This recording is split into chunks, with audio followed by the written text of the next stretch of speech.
the whole idea here for me is like, let's find people that I want to learn from, people that inspire me, and the people, like the exact people I would want my kids to learn from. And like, I literally cannot think of somebody better than yourself. Yeah. But I heard what you said about your dog, man, and I'm really sorry about that. And I don't know if you want, but do you want to talk a little bit about that, or do you want to talk about sure. what your dog meant to you, and like, because I've had dogs my whole life, man, and I know with you serve with this dog, and So I got her while I was active duty, but I wasn't a dog handler. The whole story, I was super depressed. I was going through this like investigation at work, and I went to SHOT Show. You've heard of that? of course, yeah, I've been there. And so there was these dogs doing like a demonstration there, and my friends were starting a nonprofit. They went up to the dog people. They're like, "Hey, we need to get Cody a dog. We want to make him our first recipient." So a couple weeks later, I flew out to Wyoming and found Munin, my dog, and that's how I got her. So I bring her to work everywhere I went, but I wasn't a dog handler, so like it was like already taboo because no one had an active duty service dog. Mm-hmm. But I did. I was desperate. So she did everything with me. And then I had to stop bringing her to work one day. This like new command guy came in. They're like, who's that guy? Why does he have a dog? Like, oh, that's his service dog. His dog helps him out throughout the day. He's like, well, my wife helps me out. You don't see me bringing her around. Like very conventional. Yeah. The people that people talk shit about in the military, right? Because they're just delusional. Yeah. And delusional and conventional. It's sort of one and the same. You feel like absolutely. People who are too steadfast in their beliefs. It's two different militaries. Mm-hmm. Military is like a lot of people stay in because they're scared to get out. A lot of people stay in because it's easy to be a power trip. And when you have that as your identity, you can just like a character, you can fall into it very deeply. And, outside the box thinking or doctrine is this. I mean, this shit was like written by like old white guys like fucking, 100 years ago, like 150 plus years ago. Like things have changed. We're not with sticks and muskets anymore. We're doing life differently. And there's a thing called a human, right? We're not standing up on, battlefields, looking at one another and like taking turns to shoot. Like, almost makes me think that history's fake, because like just thinking of it nowadays, I'm like, that's not even brave. That's ignorant. It's stupid. Yeah. But that's how we did things back in the day. And, now we have this thing called like people have feelings and emotions, and we're asking real people to do very unrealistic things. And, I don't know. I was lucky I was in as part of a special operations community, so we were able to step into that role, and I had a lot of support, but then I always had those people that they just don't get it because they're living in another reality. So we call those people guests. He wasn't part of my special operations outfit. You've heard of the Sergeant Major. Sure. So those guys come into our units from the big Marine Corps. Because to be a sergeant major, you have to be a thing called a first sergeant, which there's no team guy billets for first sergeants. And if you were to become a first sergeant, like if the Marine Corps, you're like, hey, you know what, Marine Corps, I want to be a first sergeant. And then you get promoted as a team guy, you get sent to the big Marine Corps for like 4 years. Because they wanted to spread that leadership and that knowledge experience to like a non-infantry or non-operational unit. And then you can come back as a potential sergeant major. But by that time, unfortunately, most of those guys forget because now they're thinking, oh shit, I want to be the commandant of the Marine Corps sergeant major, so I have to have this certain type of track record. And most people aren't willing to put their dreams for their self-promoting, self-gratifying, existence on the line for, to change an environment. Right. And ingenuity and creativity and how like, because it's not the norm. Right. And you really found that. I know you when you went overseas the first time, you just saw that it was just like, it was a war being fought in a way. I mean, just down to the equipment that you guys had, right? I mean, it was just like we were not prepared for that.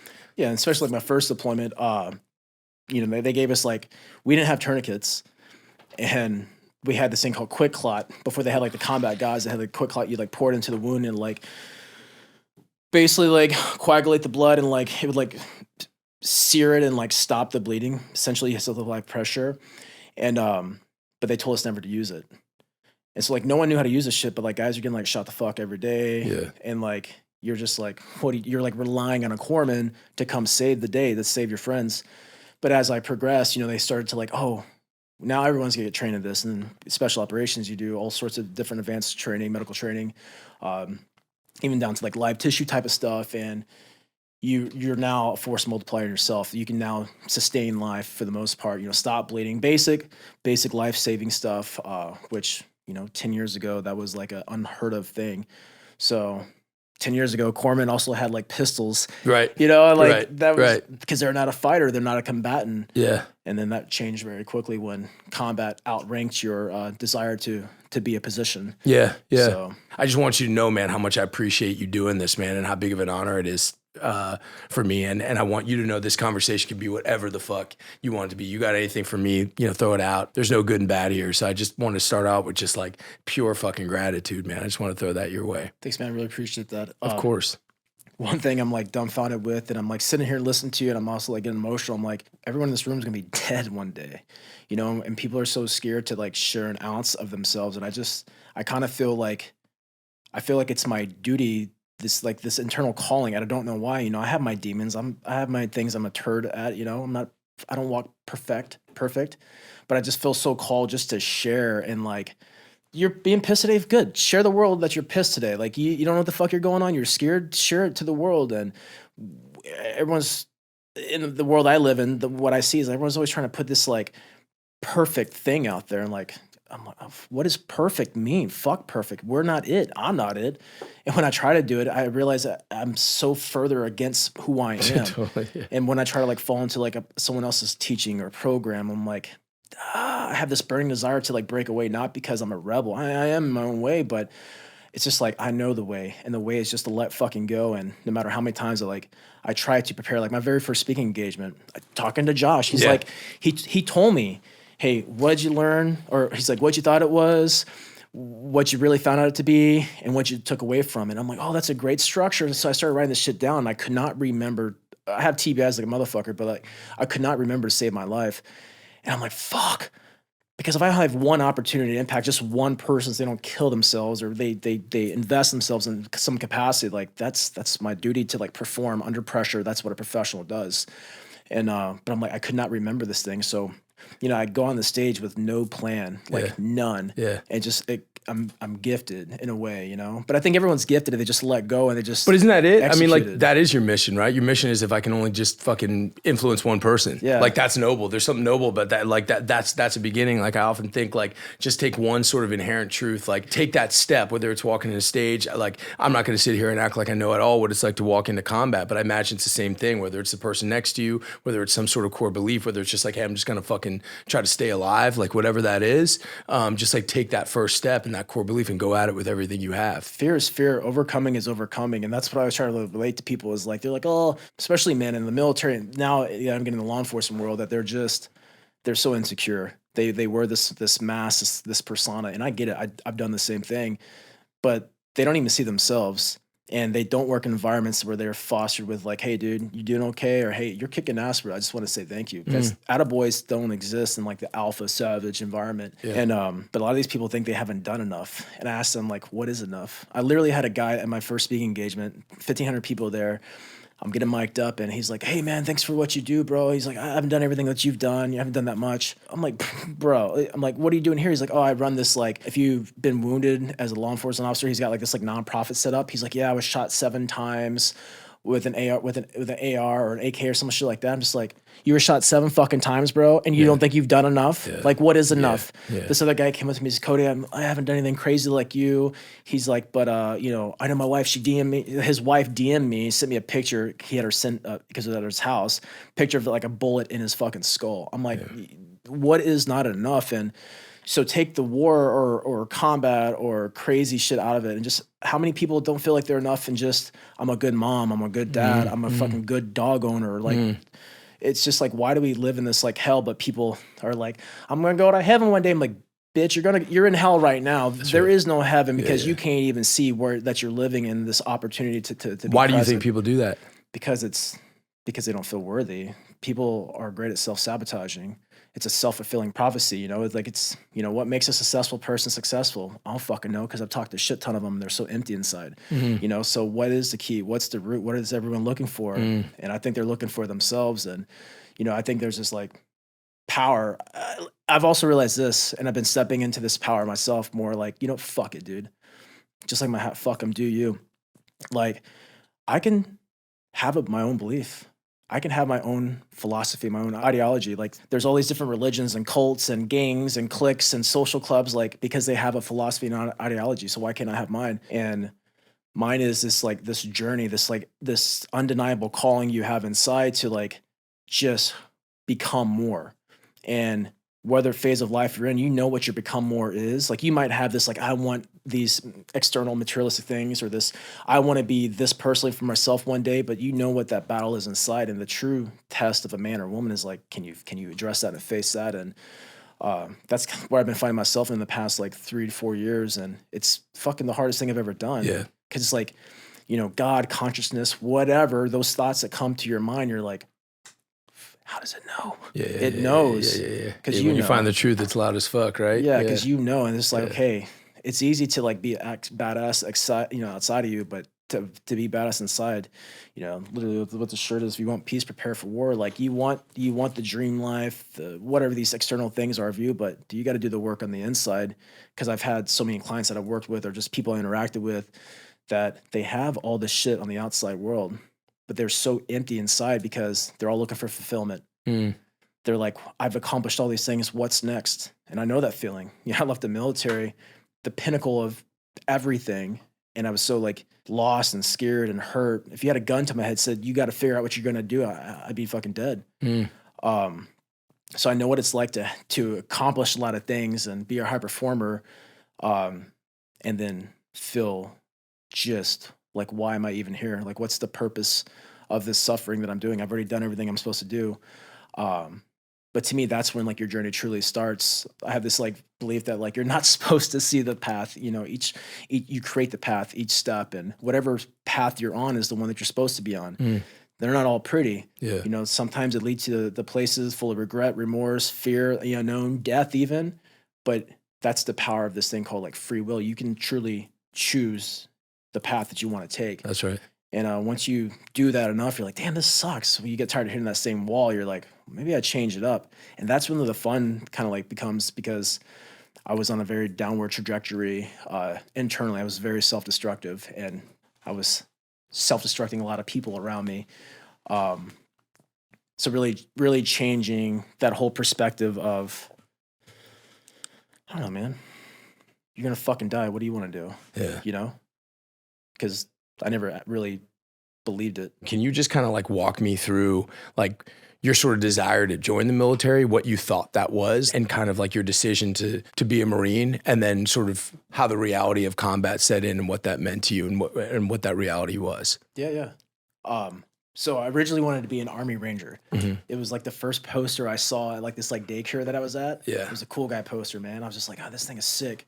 One day I saw that movie Sniper with Tom Berenger. Yeah. And I was like, what? That looks crazy. Yeah. And he's by himself, just all this gnarly shit. And I'd like watch all these like documentaries on the History Channel, or like all these like Navy SEAL bud classes. I'm like, dude, I'm gonna be a scout sniper. And all this like talk about like from the history of the snipers and like how it's super hard to make it. And I was like, I didn't really have a passion for the water, so like going the buds route really didn't make sense to me. And I literally only joined because I wanted to be a sniper. It looked hard as fuck, and it said that people can't all pass it. And looking back at my life now, I know why. Why? Successful people are bred from just the right amount of childhood trauma. Not too much where it puts you to like drugs and like self-destruction, but enough to where you feel like you got to prove something. And I love my dad a lot, and I've been doing a lot of like healing from like childhood trauma with my dad. Nothing bad at all. My dad was a good man. My dad loved me how he knew how to love me. Sure. But I never got like, I'm proud of you, I love you, and I was always looking to get like make my dad proud. And like, dude, if I do some hard ass shit, like he's gonna think it's dope. That was never really my underlining. But when I look back and ask myself, like, how were you able to do all this type of shit? Like, what was the catalyst of like always pushing forward? I think that fuel came from that moment in life. I was always interested in like the team stuff. I was like never really good at football, but I love the camaraderie, the motivating type of stuff. I love the hard things that I had no control over, because I could sit on the couch and watch Jerry Springer. Sure. But I joined and I wanted to be a scout sniper. That was literally it. So, 9/11 happened. I was in Spanish class, and everyone like seeing 9/11 on TV. Like, I didn't join for America, patriotism. I would have joined if there was no war. I wanted to do this thing I felt so called to do, and everything in my life really like kind of led up to it. I remember sacking groceries at a grocery store, and this like weird dude walked up, and he was like, "You have really deep set eyes. I bet you'd be a great shot." I'm just like, "Did you hear that shit?" I'm Like, supposed to be a sniper. yeah, it's supposed to happen, you know? And like I made my ghillie suit. Like I just watched the History Channel. This before YouTube. AOL, I think, didn't even come out yet. I Yeah. like made my ghillie suit. I'm in the backyard, like shooting little green soldiers. I was just into that silence, and I don't know, it just seemed like so much discipline you needed to like do something so hard like that, and that really drove me. So And that connection, sorry to interrupt you, but that yeah, connection with your pops, like when you're in selection courses, when you go on through the military and you start like bumping up against like real hardship and things that are like, fuck, like this is fucking hard. Is there a voice in your head that you can maybe consciously or subconsciously sort of, is it your dad's voice? Is it like, no, never. Honestly, the old dad thing, just I just kept on looking back at my life. I'm always reflecting. I try to at least because I find life very fascinating. Because Mhm. like there was a time I literally didn't. I knew I was gonna die one day. Everyone knows, but like, I never put any weight behind it. I'm like, why am I playing small? Like, if I want to go start this bit, I'm gonna go start it. If I want to go say, hey, have a great day or go fuck yourself, I'm gonna go say those things. Like, you know, I have some like EQ. You know, I keep my shit together. I'm not a complete jerk, but at the same time, I'm like, why am I gonna hold myself back? But it was really me with my dad. I look back and I remember I came back from my second combat deployment, and I went to go visit my family in Texas, and I'm like sitting on my dad's, like wanting to sit on his lap in this big ass, like my parents are like old school. They had this like the lazy boy corduroy lazy boy chairs, Yeah. recliners. And I remember like sitting on the side, and I just like wanted to like lay on my dad. You know, I love my dad. You know, I found, but I'm a dude that's like I've hurt people, and I've been in crazy environments, and I'm still like looking for that like I love you. Yeah. And like I said, I think after looking back at all these parts of my life, I'm like, oh shit.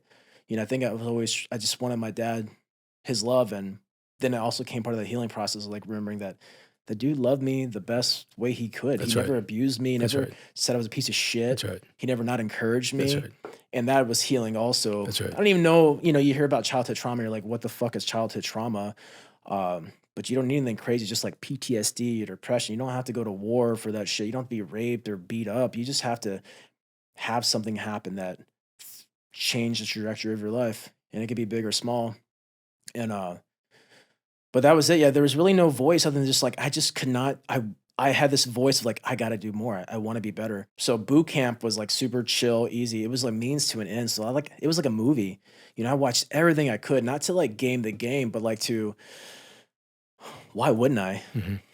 I imagine you research people before you go play a role. For sure. So my life is a game. I didn't know all that as a younger kid, but like I visualized it every day. I had a vision board. It was Scout Snipers and classics. That's all that was on my board. What happened when I joined the Marine Corps? I was a Scout Sniper and I had nothing but classics. Like I just been living out these like manifestations as a young age, not knowing what a vision board is, not knowing what the power of visualizing what you actually want to do, and more importantly, having this drive.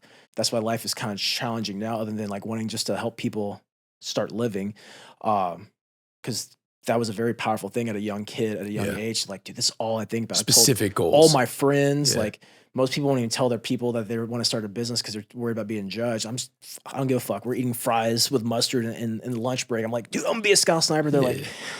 military stupid, you know, like, you know, I'm gonna go to like whatever, just Yeah. like dumb Yeah. high school loser Yeah. stuff, Yeah. right? Yeah.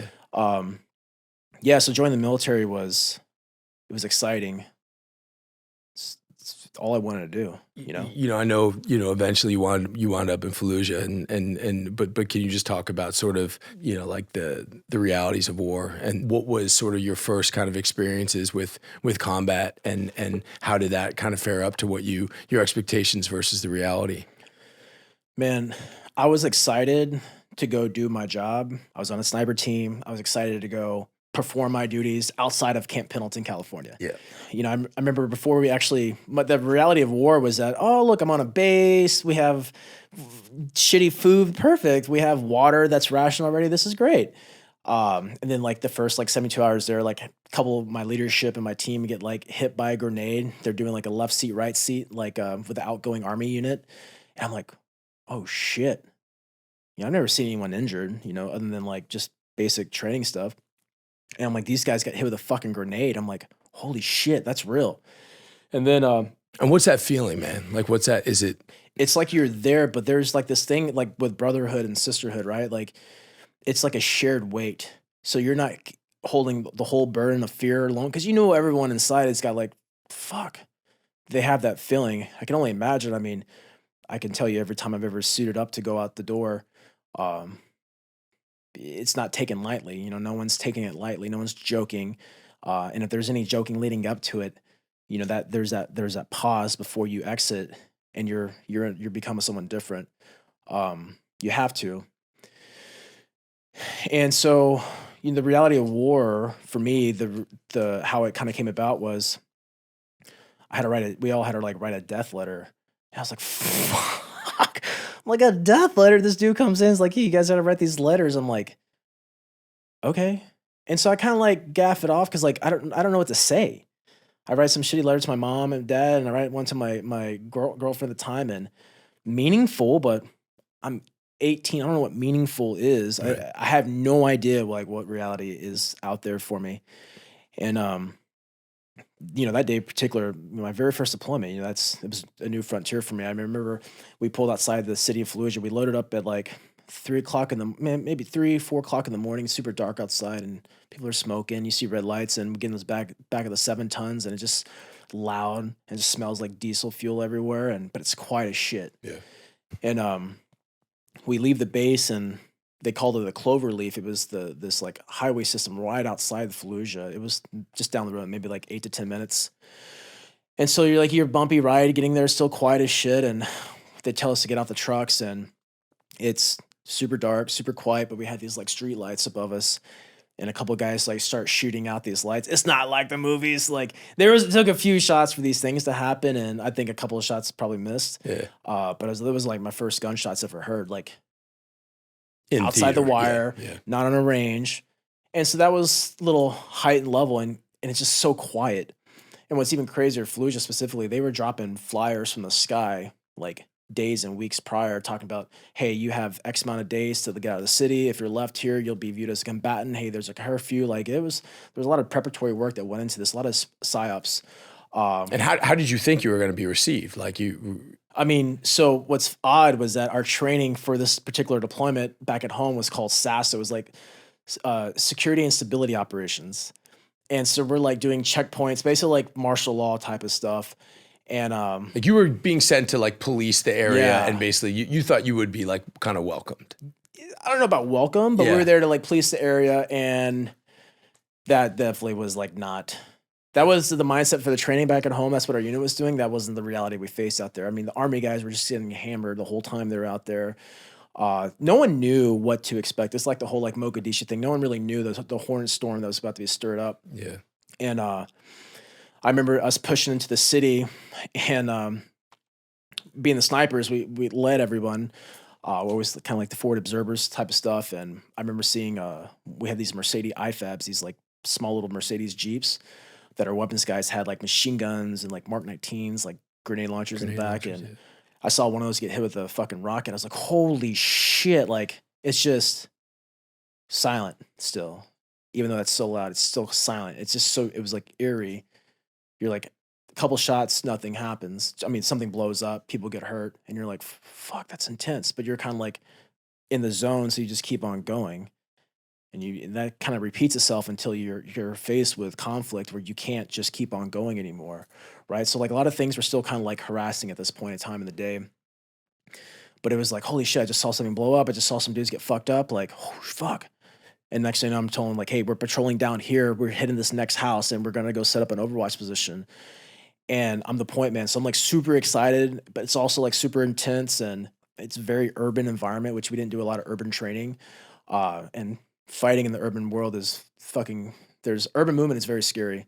There's a lot of unknowns that can happen. Was it did you expect it? Like, what did it look like the way that you expected? Like, I'm sure you I didn't know what to imagined. expect. Right? You could have said you're going to anywhere, and I would have been like, what does that mean? You know, technology wasn't a thing. I couldn't Google Right. what Fallujah was. Right. There was no Instagram videos of war. You know, there was, you know, Fallujah was like the main thing, you know, that people talk about since like Vietnam, like the most gnarliest fighting.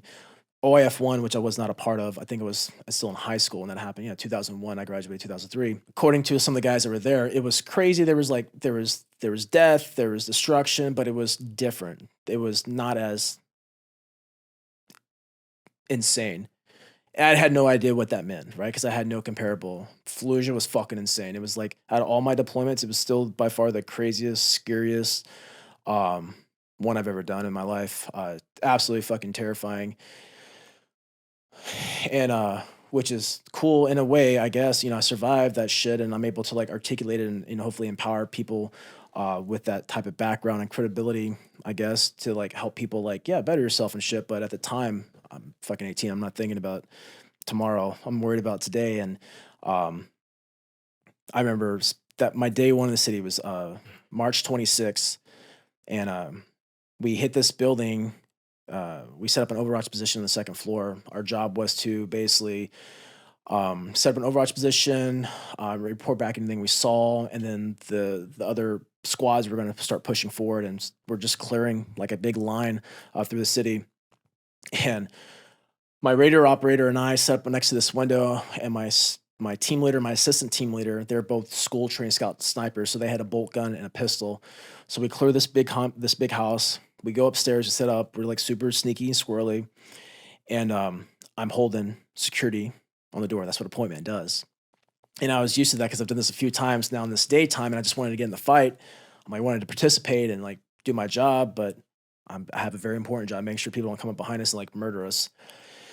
And my Raider operator is, he sets up the radio by the window, and he calls out these two dudes that are across the street with guns.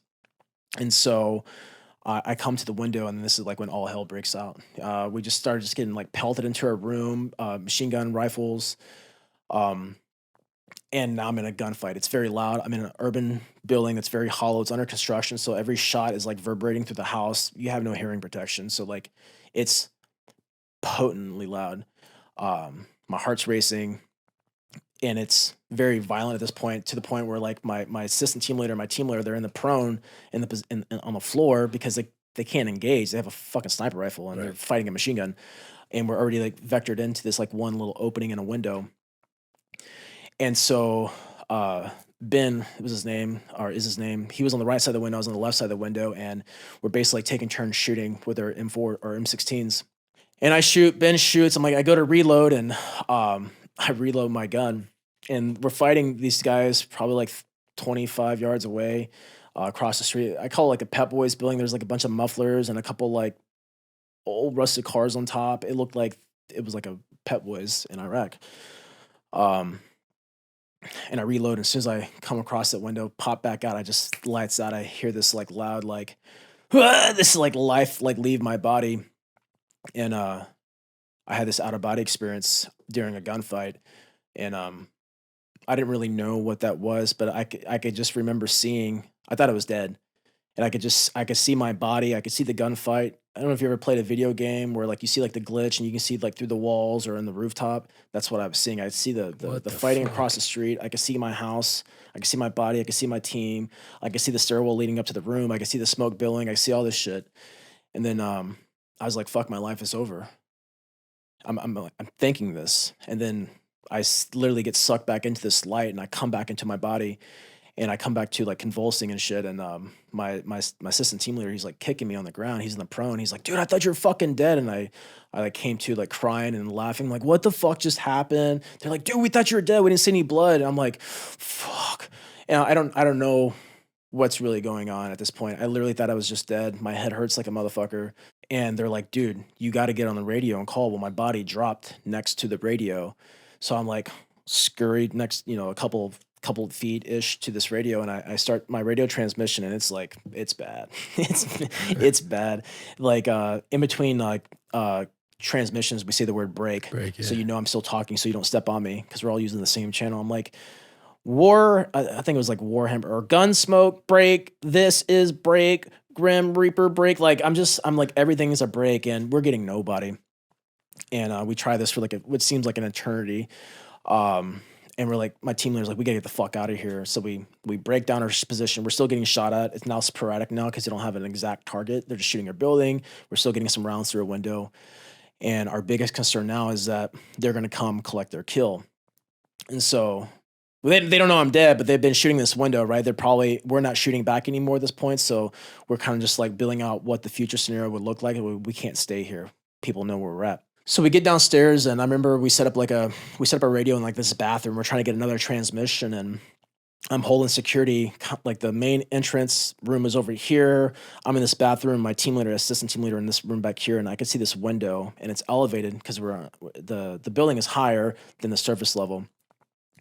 And I just see this like turban. That's all I see is like this much of a dude's face like walk by. I'm like, my heart's racing now. My heart just like fucking sinks. I'm like, shut the fuck up. I'm like, there's a dude, shut up. And then I hear steps coming into the house. I'm like, fuck. And I see the shadow get bigger, bigger, bigger. And I don't know who it is. It ain't one of our guys, at least. And so this dude crosses the corner. I just like blast him in the face with my muzzle. Well, that was one dude. There's 3 more guys coming to our house. And now we have 4 dudes in our fucking house that aren't us. And we're like, dude, we are so fucked. We got to get the fuck out of here. Like, there's more coming. Like, they're just sending probes. Like, we're thinking the worst case scenario at this point in time. Were they armed? Or like, no, they weren't armed, which is even crazier. But maybe it wasn't crazy. This is my first interaction with anything at this point, right? First, it was like the gunfight. And I'm sorry, what did you get wounded? Like, what happened? So I got shot in the helmet. What the fuck? Yeah, it went like just about an inch above like the lip of my helmet. Back in the day, if I was wearing like a newer like half head helmet, I'd be fucking dead. But the older helmets that we used to have, they had this like lip that kind of bowed out some, and it literally went right in the divot of the lip.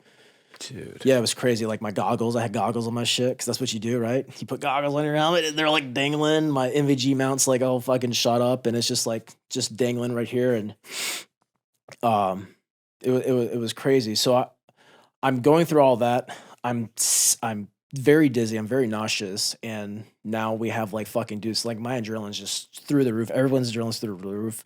My team leader and ATL had their fucking pistols out on these guys. We're like, we got to get the fuck out of here. And there's 2 more guys that come to our door. We're like, get the fuck in here. We start pulling these guys and we start crawling them in the corner because we're like, fuck.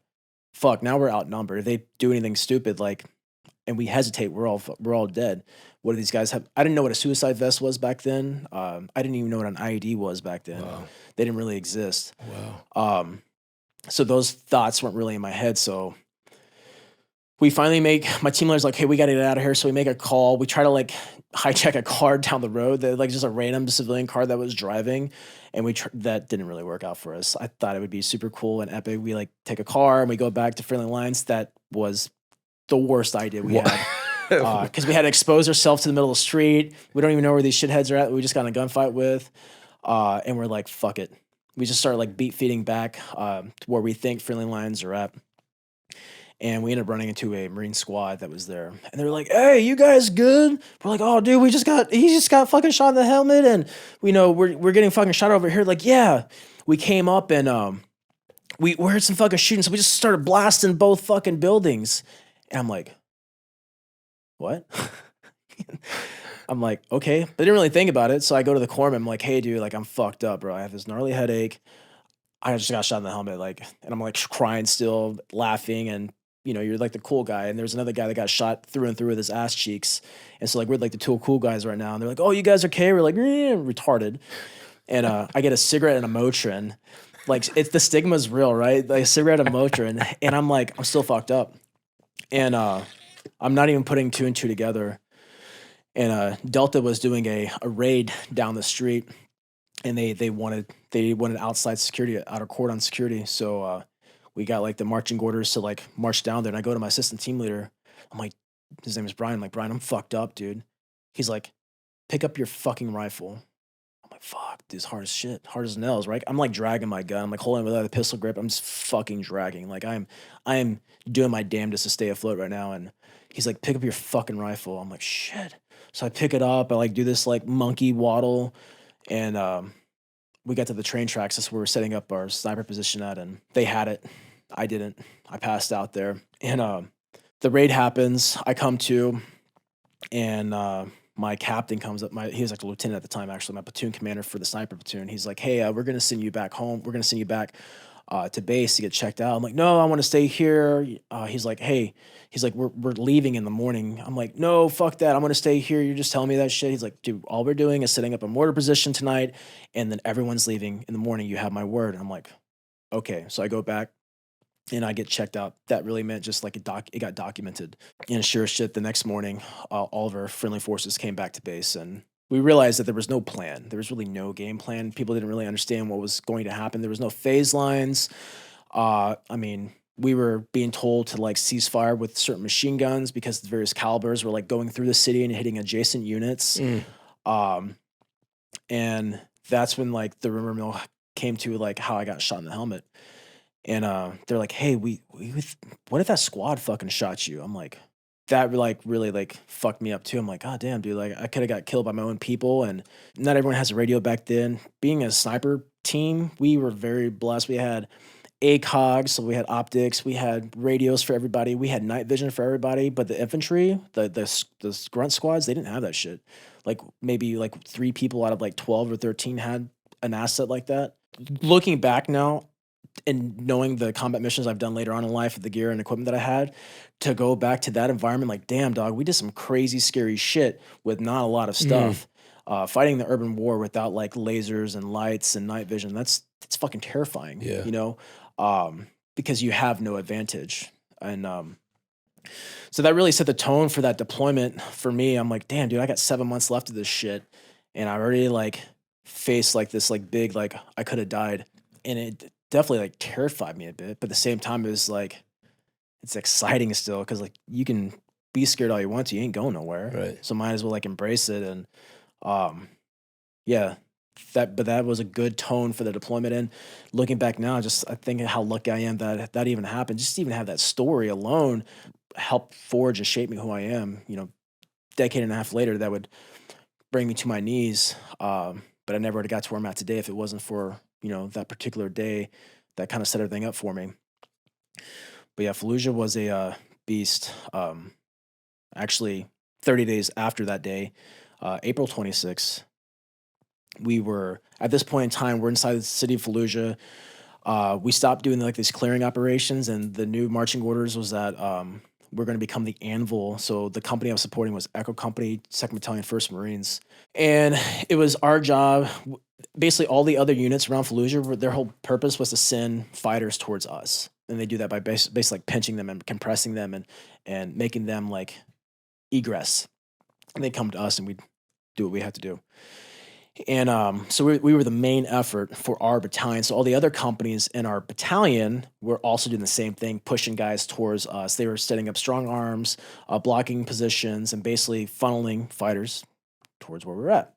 And at this point in time, these 3 Delta sniper teams come down. We're like, hey, you know, I'm like a little kid. I'm like, wow, Delta Force, you know, like all I knew was like Chuck Norris, you know, and these guys are all like, they have like Ford racing hats and like beards and like revolvers with scopes on it. I'm just like in like starstruck. I'm like, damn, you guys are the real McCoy. And they're like, hey, we heard you guys were like in some crazy shit. We thought we'd come out here and help out. And we were absolutely in crazy shit every day. And so our company commander, his name was Doug Zimbach, he's like, he wanted to do this like this sniper mission. So we kept on taking sniper shots from this one particular building across the cemetery, the Jolan Cemetery that was right outside of our house. And he's like, I want to take over that position. I want to ambush these fuckers. I want to bring the fight to them. And we're like, yeah, let's do it.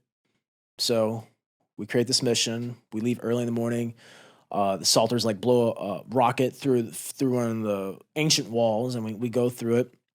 We clear this building, and we found a bunch of weapons caches in there. We found where they were shooting at us from. They had this big spider hole, like a loophole. You familiar with that? No. Basically, like chiseling out like this spider web spiral, like a funnel from inside of a building outside. So you have a small hole on the outside, but on the inside you have a big hole. So you can traverse and change your trajectory. Got it. So you can still, so they can still shoot us, but we're like, where the fuck did it come from? Loophole, murder hole, various names for them. Yeah.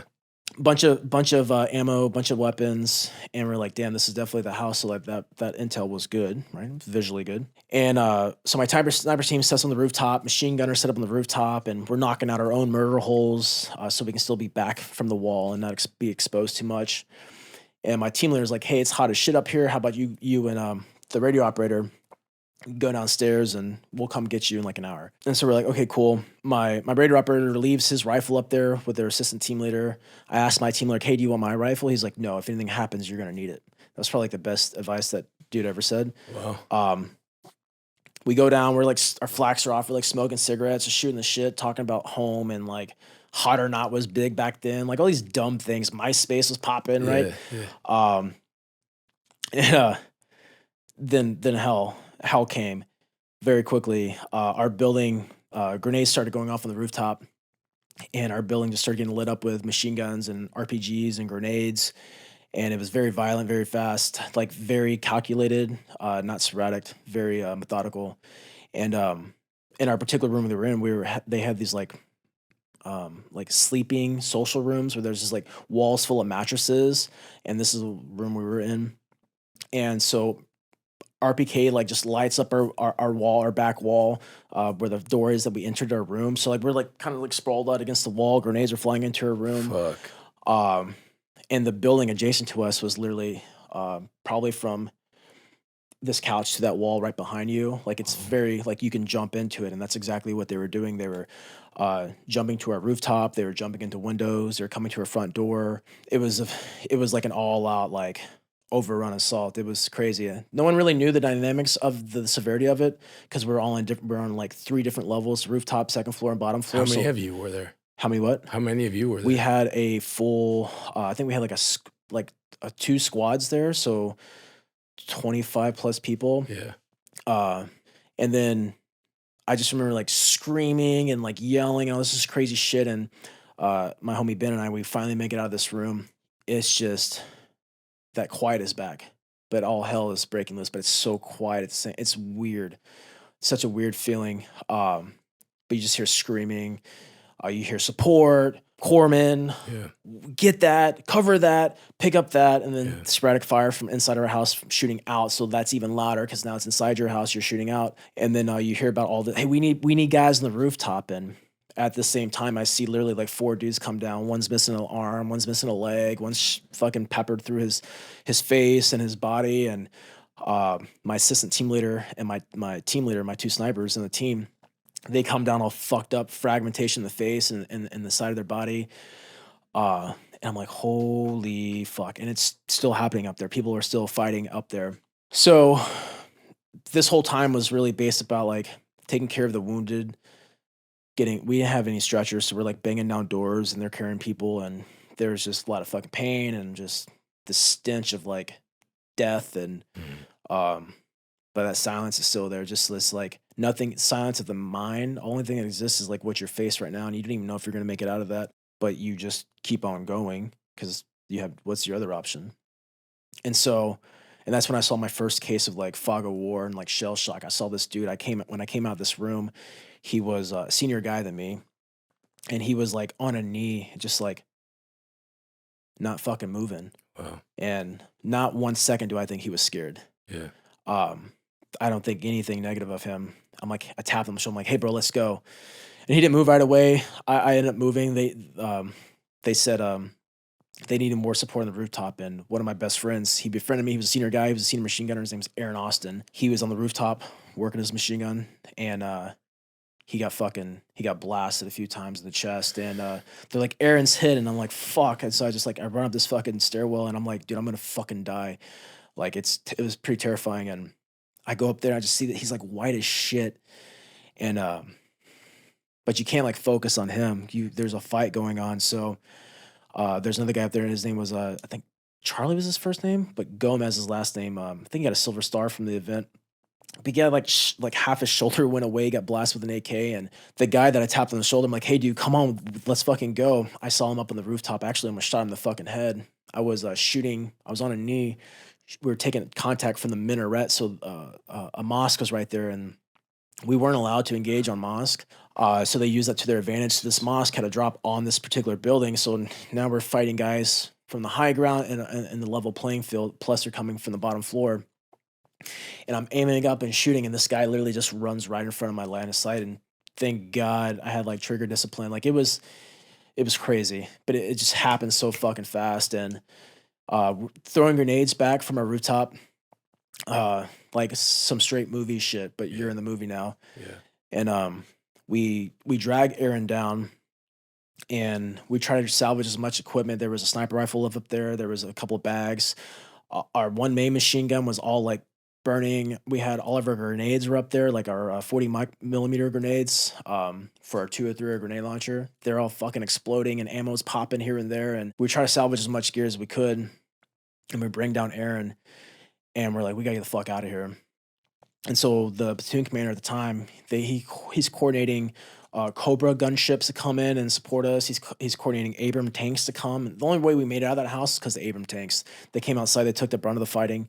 While we just kind of like scurried behind them and like made it down an alleyway. And I call it like the Mogadishu mile that we did running back. And it was this Delta medic named Dan. Dan, myself, and Ben, my radar operator, were holding Aaron and managing this IV line. And Aaron's like, you know, he's talking about his mom, he's talking about his fiance, and I just wanted to cry. But you just I don't know, carrying a body is the hardest thing I've ever done, and I've done it a few times in my life, and it's like not easy. It's a lot of weight. And to see, he was like, "Why does that cup? You know, why does this cup?" And I'm just like, "Fuck." And I didn't know much about medical shit like I know now, and I was very reliant on medics and corpsmen to do their job. And we make it back to the fighting position, our stronghold, and our one of the bosses like, get the fuck up there. You know, like we the fighting's still going on, and Aaron gets passed off to the corpsmen, and they're waiting for medevacs. Well, around the same time, our command, this is the disconnect that we were talking about. Our command is coming to get in the fucking mix. So our battalion commander, our battalion sergeant major, and like their command cronies are taking our medevac vehicles to come to us. So they're basically utilizing assets that we need that we didn't have, and we needed Aaron and all these other guys to get sent back to the mech. The mech was, I forget what the acronym stood for, but it was like a bigger base. They had more military units there, and they had like a trauma unit there. And Aaron died like on the way to the mech. And you find out about that later on. I mean, we're fighting into the nighttime back at our stronghold position, and I now am assuming a sniper rifle because both my snipers and my team are fucking hit. And I took my team leader's gun. I started going to work with it, and you know, that changed everything. The whole dynamics of really reality. I've never been more scared in my life. Like absolutely fucking terrified. I mean, to the point where I've seen grown men who've done Somalia and OF1. My team leader actually, he was told by we didn't know this because we were upstairs fighting and throwing fucking grenades. The platoon commander for the infantry squad that we were supporting, apparently he told my team leader to get upstairs. He's like, get up there and go fight with your men. And apparently he told them, I'm not going anywhere with a fucking pistol. That day I saw corpsmen kill people with pistols. They're running out of ammunition with pistols. Wow. And this guy, he was like done. And it really changed my perspective of like brutality and like why? What am I doing? What is this for? What is war? What is a deployment? You know, like, what are all these fucking things that we're doing? Those Delta guys flew out that night. They're like, dude, this is crazy. They were all shot to shit too. A couple of those guys were wounded. They're like, dude, that was fucking crazy. And that was only month 2 of a 7th-month deployment, dude. And so being like, now I'm 19. Now I'm 19. It like really set the stage. And I remember like a few weeks later, the first sergeant there, he's like doing like morale calls for everybody. He's like, gave us a satellite phone, and he's like, hey, when's the last time you call home? I'm like, oh, fucking, before I came out here, he's like, call home now. I'm like, I'm good. He's like, no, fucking call your family. So I pick up the sat phone, and your voice is already like kind of jumbled. You sound like a robot. And I'm like, hey, mom. She's like, what? I'm like, Mom. She's like, what? I'm like, it's your son. She's like, oh my gosh. She starts losing her shit. And I come to find out that because a month earlier, I was shot in the helmet, I was also put on the KIA list. And so my mom got notified that I was dead, but nothing ever, there was no people that came to the house. There was like nothing follow on that happened. So for 30 days, my mom and dad thought I was fucking dead. Shut the fuck. And I'm like, dude, I'm not getting like letters, like nothing's happening, right? Where are the and cookies, man? like, but it's also like, out there, just like any confined space where you really have no control of, like a day seems like a fucking week. A week seems like a year, just because you're committed to it. And she told me this shit, and I'm a Lance Corporal. I'm 19 years old now. Like no one, I'm not gonna complain. What am I gonna complain about? But I also saw like the stupidityness, like that's absolutely fucking absurd and stupid. And then I saw the stupidity of like the battlefield of like these idiots. That same day, we're waiting for the medevac. These people, the leadership comes to our position, and there was like rumors like, hey, we found out that Aaron died, and they're talking about like the platoon commander was like, I'm putting an Aaron in for this award, and the sergeant major, he came up to me on the rooftop, and I'm bloody from head to toe. My gun's bloody, I'm bloody, and I'm like, hey, Sergeant Major, I heard that they're might be putting in an Aaron for an award. He's like, bronze stars are reserved for staff NCOs and higher. And then he told me to unblouse my sleeves. I rolled up my sleeves because the sweat and the blood was like overtaking my grip, and I'm trying to grip a fucking human body as I'm running for all of our lives. And those are the two things out of his mouth. And that was really the first reality check of like there's multiple wars going on, and I've had some type of interaction like that on every combat deployment I've ever been on, where there's a complete disconnect.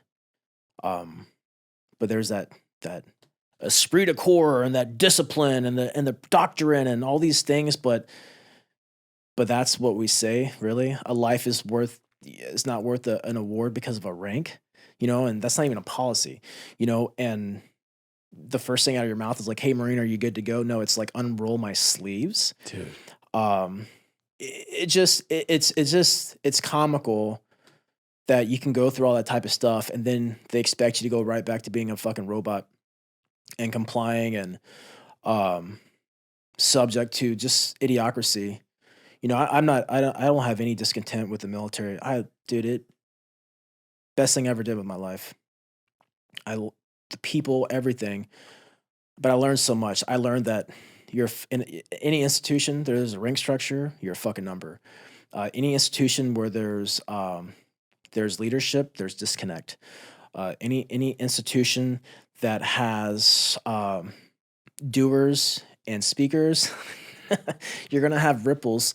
You're gonna have ripples in that pool because there's people living a different life, and I don't expect this fucking guy to like know that.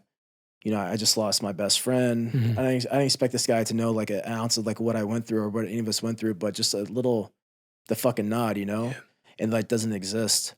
Then you're like, why am I doing this? What's the point? Yeah.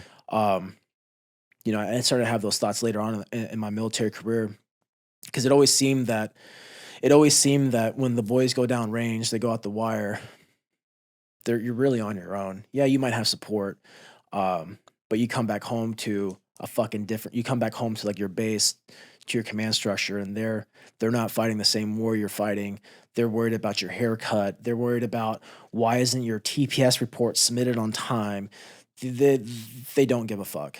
How should they, and why would they, when that's not bred in a community? Common sense isn't bred. You can't teach that shit. I've been to like almost all the leadership courses they had in the military, and I find leadership courses very comical because they're teaching doctrine that was written so long ago, and they don't invoke the power of free thinking and common sense, and like we were talking about with acting, like being able to like adapt and overcome, not just be so rigid and structured. When the rules no longer provide any value, what do?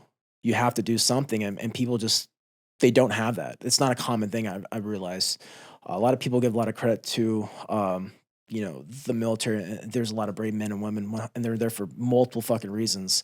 But not everyone's a rocket scientist, and you don't need a degree for that. You just need to have a pulse and realize, yeah, this smells like shit, and we should probably do it differently. But that goes against the grain because the military thrives and it's very successful because of the structure, because of the rules and regulations. I'm not saying that we should throw that all out the window in wartime, but there's a human aspect about war. There's buttons that are killing people, right? There's drones that are doing work. There's robots that are doing things, but there's human operators. And if you look back in like old warrior culture, these old tribes, these Native Americans, they had medicine women, they had healers, right? They'd come back from war parties and they would fucking heal the person that was looking weird or staying alone, and they'd bring them together as a community, and you're like shunned for being that person now. You're being weak or to speak up, but we call ourselves fucking warriors and savages, alphas, all this type of stuff. And it's comical. And I say that because no one can ever take away what I've done. So I have a very beautiful, blessed, traumatic background that has enabled me to speak and say the things I speak and say today. And without those, I would probably just be a schmo. Because people like you don't fucking know, but I do know. I also know what's really important in regards to like warfare. And, they have this thing in special operations called soft truths. And it says, I'm probably butchering it, but it says like men are more important than hardware. We have it blasted on the wall. We have all these soft truths. Men are more important than hardware. What does it say? Another one is like basically like quality over quantity. Like all these things, you're like, damn, those are good principles. I support those 100%. And then you see the quite opposite in the system. Hey, I know these guys didn't meet the standard, but we're gonna let them all continue to phase 2. Hey, I know this guy, he hasn't been the best team guy, but let's go ahead and put him over there. Or like, hey, I know I've asked a lot from you, but I need you to go on one more rotation, right? And we just go against it. And so, but yet we're so hardcore of these like rules and regulations, but these soft truth, these overarching things, we're like, it's more optional. And so I just always was like flabbergasted throughout my career with like, that's why I think I was like extremely successful, because I was outspoken, because I've seen all these horrible things, and I've seen the very beautiful things that the military provides, and the leadership. Like, fuck, man, like when you give a chance for a man and woman to like just truly like thrive, it's magical. I've seen so many powerful things, whether that's on a warfare side or just like a support and enabler side. But I've also seen like the complete opposite, where the military, and I'm sure most organizations are full of these things. I call them false idols, where people are like, oh, so-and-so's fucking epic. They're awesome. And then, behind the doors, I don't care about the personal life. I'm not one to judge your personal life, but like your professional life, they're not standing up for their people. Right. They're not speaking up for them. They're like throwing them under the bus. They're not taking care of them. And I'm just like, you guys are like idolizing this dude, but like he just let your whole section get screwed over because he didn't even go against the commander and said, you know what, sir, my guys aren't best utilized that way. Everyone's worried about appeasing the man. And I never understood that in the military. I was always outspoken. I always felt different. I never felt like I could just conform with like doing what everyone else does. And I never did any of that stuff to be rebellious, but I've seen too much. I was exposed to too much. And honestly, having that out of body experience and coming close to death like that, I'm like, why would I hold myself back? And right in the beginning, right? I mean, that was like right off the fucking 19 day years old. one, right? And you have a 15-year career after. I mean, what keeps you going? In the military? Yeah. So I remember I was in sniper school. So I came back from this deployment and I went to sniper school about like 20 days before everyone else came back. So like 7 guys from my sniper platoon that weren't school trained guys yet, we went back to sniper school, and I find myself in sniper school, and I'm on the range. We're doing, and the chief instructor, we're having like a lunch break, and we just got done getting like doing like mountain climbers and 8 counts and all this crazy shit. And he's talking to us as we're like scarfing food on our face. And he's like, listen, he re-enlisted in front of us. And he looked at us and he squared in the fucking face and said, if you want to make a fucking difference, re-enlist. I was like, and it stuck with me ever since. A lot of people bitch, oh, this place sucks, but they don't want to promote to a higher position to influence their battle space. They want to stay the same because it's comfortable and they're good at it. They don't ever want to like change their fucking environment, defy their norm of complacency and comfort. And it stuck with me. And so some career paths that I wanted, I had to extend because you have to have like, okay, if you go to this like multi-million-dollar school, you have to have so many years left on your contract to serve that. They're going to get their money out of you. Right. So I found myself like wanting to progress in the military. Like, okay, I came back from my second sniper deployment. I really wanted to go to force reconnaissance. It was like the next thing for me. So when I did all that and I passed, I had to extend for like 2 years to fulfill a contract. And once that contract was done, I'm like, there's more. And so I reenlisted again, and I realized I was promoting fast through the ranks, and I don't know, I never reenlisted for America, my fucking flag. Definitely not politics. It's the dudes, man. I love the dudes. And I saw it. I saw it in boot camp. You know, I saw it when I was a poolee. There's people that there's nothing wrong with being like a follower. I think there's a condescending, derogatory term of the follower, but not everyone can be the chief, right? Mm-hmm. And I was a chief when I was never the chief, and I was a chief when I was a chief. And was I always good? Fuck no, man. I fucked up a lot as a leader. I also learned a lot as a leader. And there's just people that need guidance and support, and they need to be said like, dude, you're fucking crushing it, bro. I'm proud of you. They don't know how to handle it, but they need to hear that. If not, you're just going to repeat the cycle just in a different avatar. Yeah. And then nothing ever changes. Jeez. So true. And so, but that was really the catalyst for like wanting to stay in is, yes, there was like the self-fulfilling thing I wanted to do. I wanted to be more, and I wanted to, especially when I made it to MARSOC, I wanted to be in charge of my organization. One, I could see it. I had plenty of time. I knew I could do it. And I realized that the guys that were filling those roles, they fucking forgot. It was very political. The really good guys that could fill those positions, they weren't really liked by the officer staff. The men liked them a lot. I mean, I only made it as far as I did because like a very large handful of these like super like senior guys in my organization that mentored me, looked out for me, stood up for me, defended me when they didn't have to. And so, but those guys never got those opportunities to be in charge because they couldn't be bought. They couldn't be bought with fear. Okay. And you would see it time and time again, these insecure fucking men forget where they came from, and they get these high-ranking leadership positions. And, you know, I'm not a believer, even if I got that opportunity to make that position, not everything is worth fighting for. And I learned that as a leader. I'd come up to my guys, they're like, what do you mean you want me to wear an undershirt? I'm like, listen, bro, we're here I used to never wear an undershirt. Then I became the charge of my team. I'm like, listen, dude, we're going to be judged in like the first 30 seconds. Like, we're all going to go in there looking the same because we're bidding for a mission. Because if we don't get approved for it, another team is going to get this mission. Right. Why else are we doing this fucking job? Right. I know the undershirt's as dumb as you do. Yeah. Dumb It's as like, fuck. who gives a fuck? Because when I was being told to wear an undershirt, I'm like, this is fucking stupid. So-and-so's a sellout. Yeah.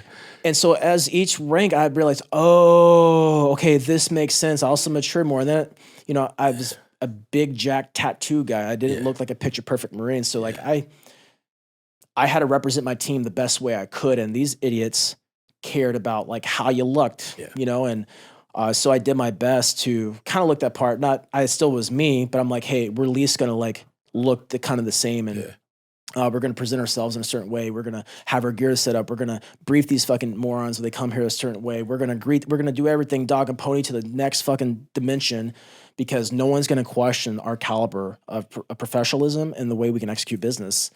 Because I realize there's a lot of people that just talk shit about the system, but they're not doing anything to do it. And anytime there's a box, right? The military is very boxy. It's a structured. You know the lowest rank, you know the highest rank. You know the different job positions you can have in a career field, and you know the different jobs that exist in the military. So once you know that blueprint, it's just a game now, how much you want to play it. Sure. And, you know, I leveraged a lot of that with, you know, like peeking behind the curtain at each phase, each level. I'm like, okay, what are they looking for? Right. What's keeping guys from moving forward? And a lot of guys, what kept them from doing that was they just bitched and nothing happened. They weren't willing to defy the norm and like do something different in that environment. And I remember very specifically, I've deployed from all 3 operational battalions from MARSOC, and I served at every one of them. So I was like one of the few guys at the time that hit all 3 of them. And I remember I was part of our 3rd battalion. And at the time, it was like the bastard battalion. It was like the underdogs, apparently. There was a bunch of great men there. I don't know why. Well, other than leadership sucked. Leadership was horrible, dog trash.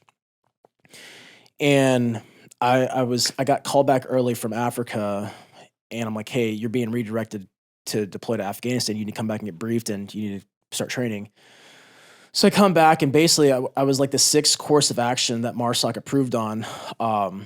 To like, they're like, who has the most experience here in this unit? What team has the most experience and has the most time, so they can go do this mission? And my team was chosen. So I got some new structure, and I got some new guys on my team, and I basically like got to build it out. Well, we were the bastard children. The whole time I'm being reminded, don't fuck this up. You know, you guys better not embarrass us. Like, no encouragement. I'm just like, whatever. I don't give a shit. Like, if you give me an opportunity to fucking fail, bro, I'm going to take the opportunity to succeed. Like, it's just, everybody should yearn for an opportunity to fail, because there's an opportunity to fail, there's one to succeed. Absolutely. And so it was like the best training I've ever did. Like, my team's running everything. It was super sick, very self-sustaining. We had a lot of support from the command. So then we deploy, we go do this training with our West Coast brothers out here, and we're getting treated like bastards, bro. Like, there's no gear from us. We're getting the shitty training sites. Like, it was just a hot mess.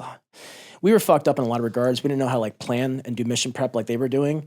Why is that? Like, why? Like, do you know why? So there's a thing called standard operating procedure, but it is truly not. It's really more or less for per battalion. And so the 3rd Battalion that I came from, it was really focused on their main mission at the time was foreign internal defense. So they would do these like training, joint certification exercise training events like all around the world, basically not Africa or not Iraq, not Afghanistan, where our California battalion was mainly focused in Afghanistan. So they're doing a completely different training. That theater requires a completely different mission planning, not only for your internal training, but like how you submit your concept of operations to a higher headquarters.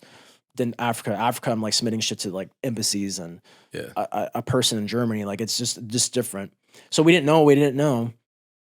Once we found out, we came back for the final training, and like my team like smoked everybody. Like, you know, we had the best everything, the best composure, the best, they were just top dogs. And, you know, I realized that, you know, you can take any dull shoe and make it shine, but you have to put effort into it. And you have to like, hey man, we're going to do this. Like, you have to like bring people up with you. And that's one thing I noticed throughout my career is like, there's not a lot of empowerment. A lot of people don't empower people. It's like, I have to do all these things. I have to do all these things. And there's things that only you can do, but there's other things that other people can do.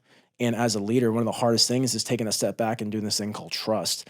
You know, it's really hard, but that's how you mentor your subordinates. Is I remember this one guy, he was a new sniper in my team. I'm like, hey, I need you to go to the armory, grab all these weapons. I need you to go do X, Y, and Z. Do you have any questions?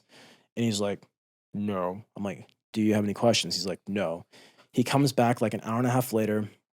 I'm like, you get all this shit done? He's like, what was I supposed to, like, how do I do this? I'm like, okay, this is why we ask questions. Like, I'm not challenging you. I'm here to support you, but I can't support you if you're withholding from me. And, you know, that changed his whole mindset and outlook, but that's just not a common thing. Like, no, you're a piece of shit, you know, it's very dog eat dog, but which is fine too. I mean, life is dog eat dog. Doesn't mean you have to live that life. You can choose to, but you don't have to be that. And that's what I really thought the beauty was in the military, because people are like, how are you getting away with that? I'm like, I just did it. How did you get that help? I just asked. They're like, what, I have that opportunity too? I'm like, everyone's got that opportunity, bro. They're like, what? I didn't know this thing. And, you know, towards the end of my career, when everything started like diving into like my wellness and my mental health, you know, that's when I really took advantage of that, like that type of empowerment, like spreading the gospel of like, yo, you can take care of yourself. You don't have to like be a piece of shit and like suffer and be in pain all the time. And so I know it's a lot of people, especially a lot of triggered, emotional, insecure people. They're like, oh, he's talking shit about the military. No, one, I can do that if I want to, but two, I learned so much, and I learned how to face like some of my biggest fears, and stepping up and speaking out was probably some of the hardest things I ever did in the military.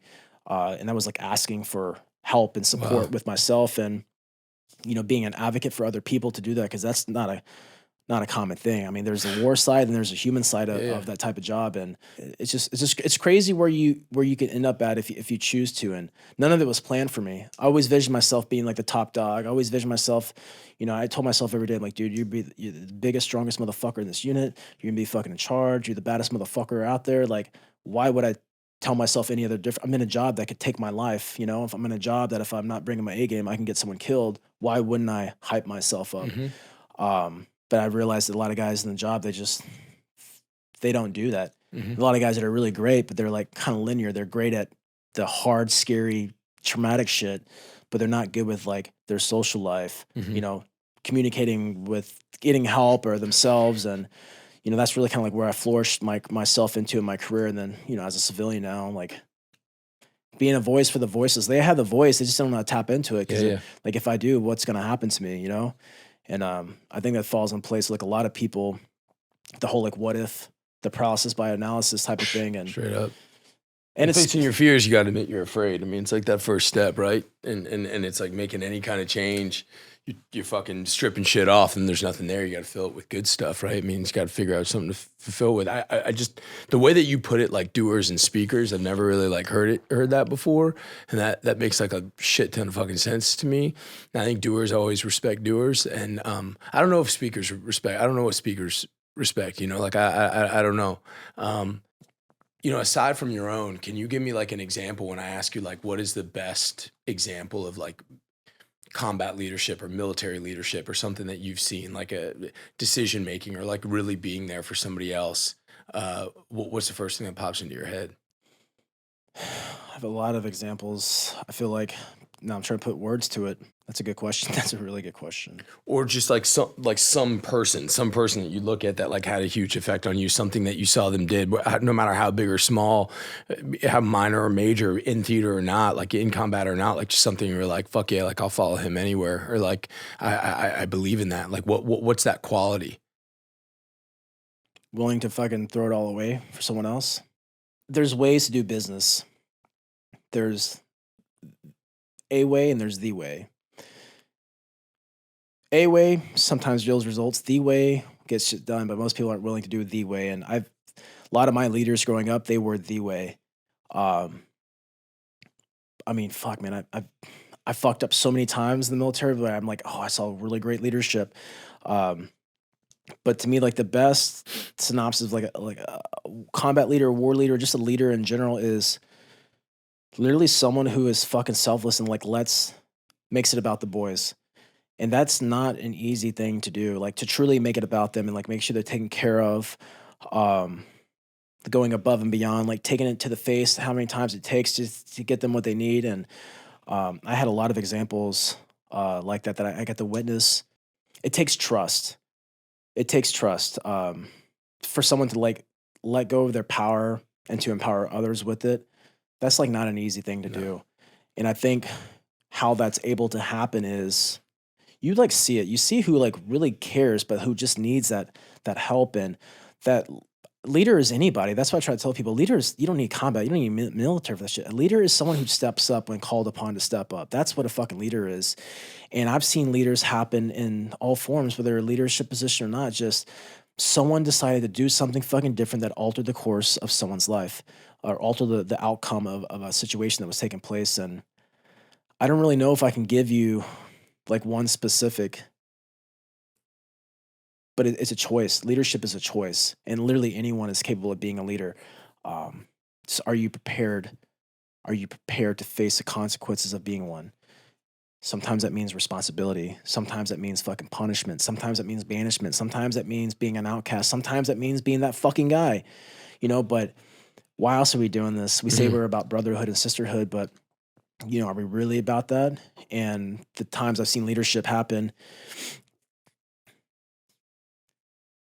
I don't know, it was just there. Just like you and your friends, your really close friend, you're just like, you do that fucking nod with your eyes and your soul and just connected. And that's all you need sometimes. Yeah. Just like, I see you. And for you, when you were sort of faced with some of the bullshit created, it's like that look, that nod, that just understanding without saying a fucking thing that we're in this together and that I'll follow you. I'm gonna be right by your side no matter what. That's what carries you forward. Yeah, I mean, I think if dudes know they can trust you, they'll go to hell for you. I had guys defend me. I had this crazy investigation I was under for like 2.5 years, and I had guys defend me all the way to the end. You know, they saw it through. I also had guys that fucking rolled and made false accusations and allegations the entire time as well. But they weren't my boys. So there was definitely a common, What's that like being under investigation? like your fucking family calling you up and telling you they fucking hate you, and that if any of it's true, they just can't talk to you.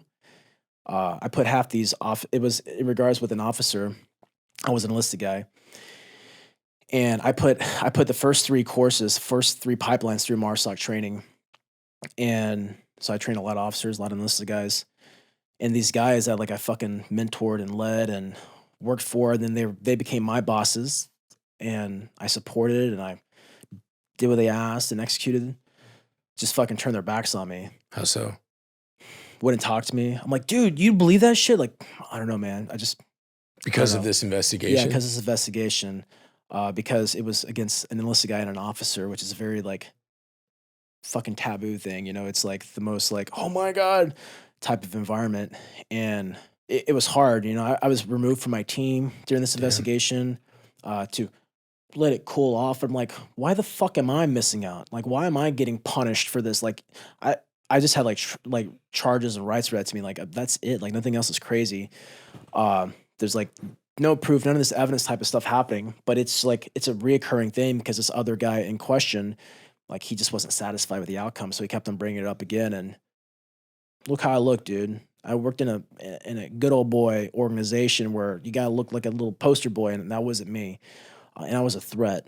I had the rank, I had the experience, and people knew I wasn't a bitch. And so like I wasn't gonna roll over and just accept being like fisted by like lies and deception. Yeah. Can you tell me what the guy accused you of, or you can't? If you don't want to know, don't I mean, I'd rather not. It's like, don't worry. It's just because it's irrelevant. I'm like way past Doesn't that matter, aspect, yeah. but it's and like the guy and I like we're cool now. yeah. Okay. There was a lot of, and that was a great learning thing for me. I hated this guy for like 6 years. Like, How did you get through that? so 6 years later, I'm now this guy's fucking boss. So he's still an officer. He's just got more rank. I'm an enlisted guy. I just have more rank. But he falls under a section that I manage now. And the commander at the time, he's like, I had to get some paperwork signed by this dude. And I'm like, I was being a passive bitch. I was like, just gonna put it on his fucking desk and like email him like, hey, sign this shit and bring it back to fucking so-and-so. And so I went out, grabbed the paperwork, being a passive bitch, walking out with my intent to do exactly what I just told you. And I run right into this fucking guy. And we just like death stare each other. Like I'm beating him to death in my mind. Yeah. And he's beating me to death in his too. Like Sure. he hated me just as much, right? Because Sure. it caused grief. You know, because this whole time, I mean, they do, military does this thing called, well, most people do a thing called a case study. And I was a case study in MARSOC. Like they gave me a different name, but they described me to the T and the situation to a T.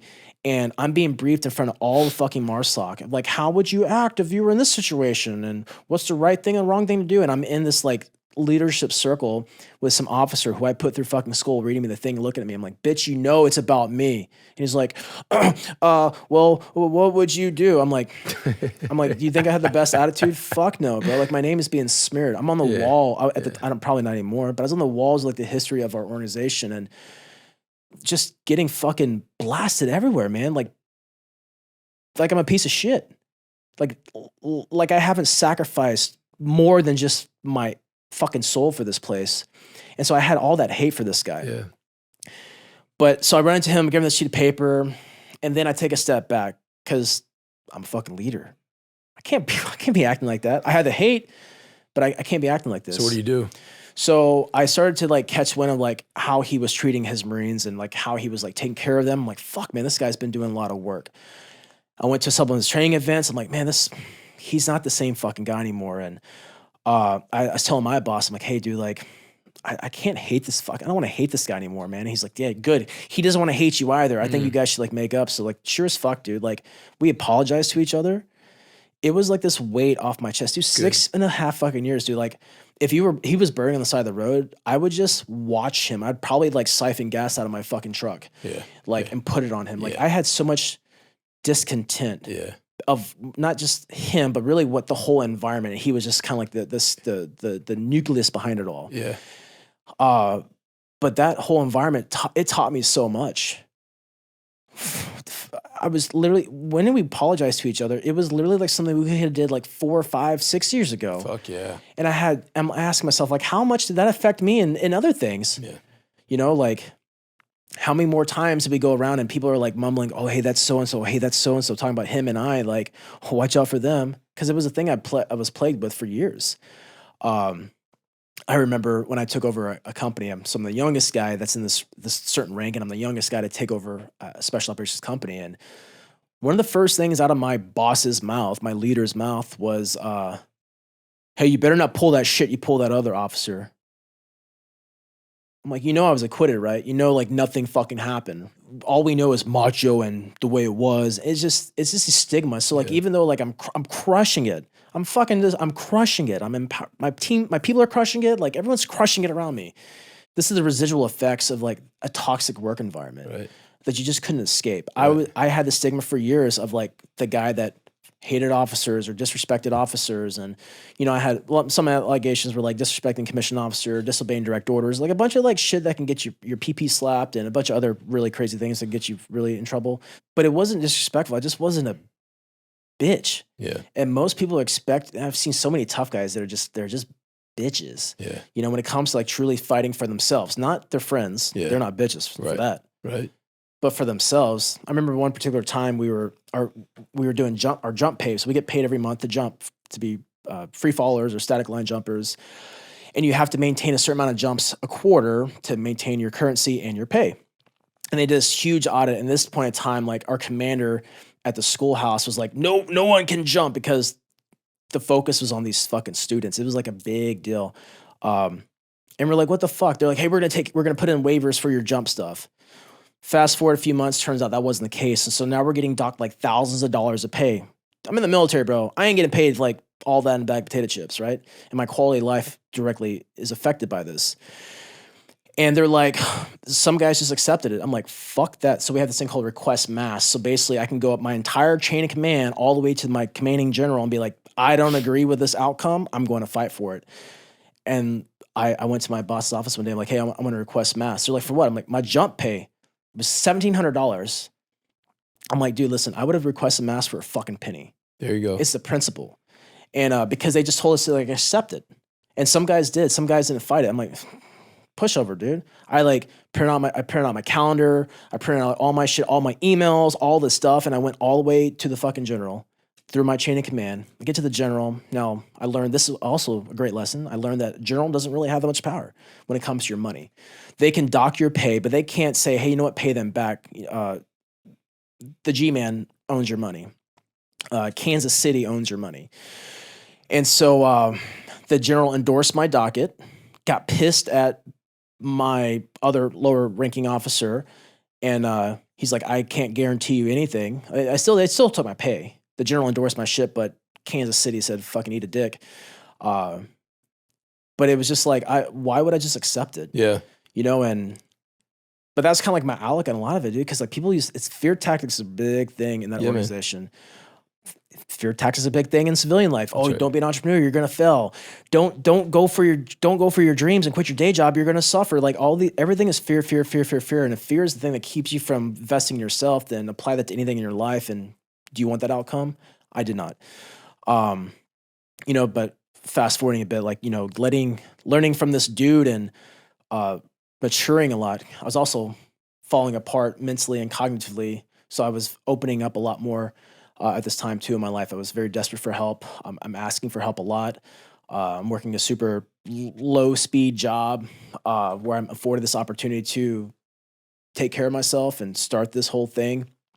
And so it was like part of this healing shit. I knew at this time I was going to be getting out of the Marine Corps. I didn't know how or when, but I could not leave with this baggage because I know what it was doing to me already. Like my wife knew about it, like that's bad. And so being able to heal and just like acknowledge this dude's growth. Was he still a G? I don't know. That ain't for me to decide anymore, but he grew so much at the time, but most probably so did I. Yeah. And for us just to be able to acknowledge each other as men and be like, fucking stupid. How dumb was that? Yeah. But that's leadership. That's learning. You don't learn by having a perfect path.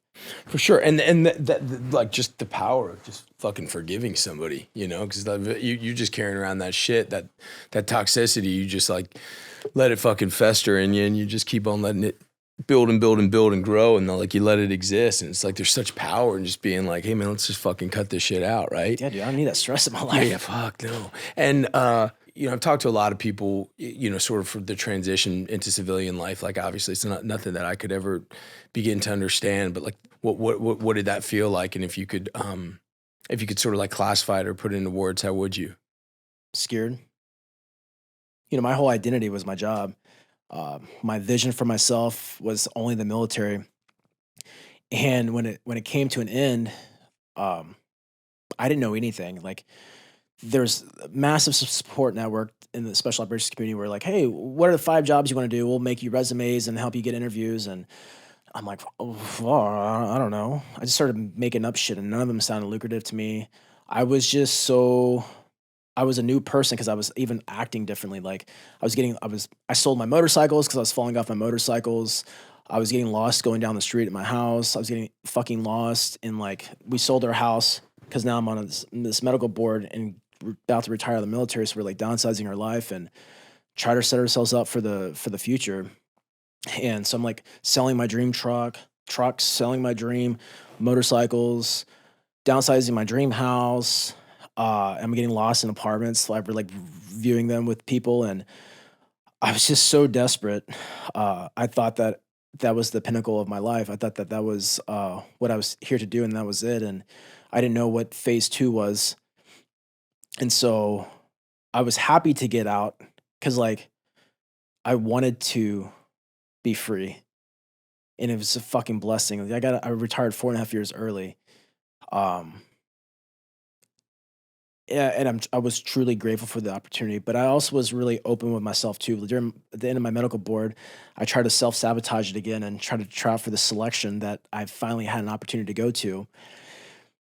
And I go to the neurosurgeon. I'm like, hey, I'm going to pause this medical board.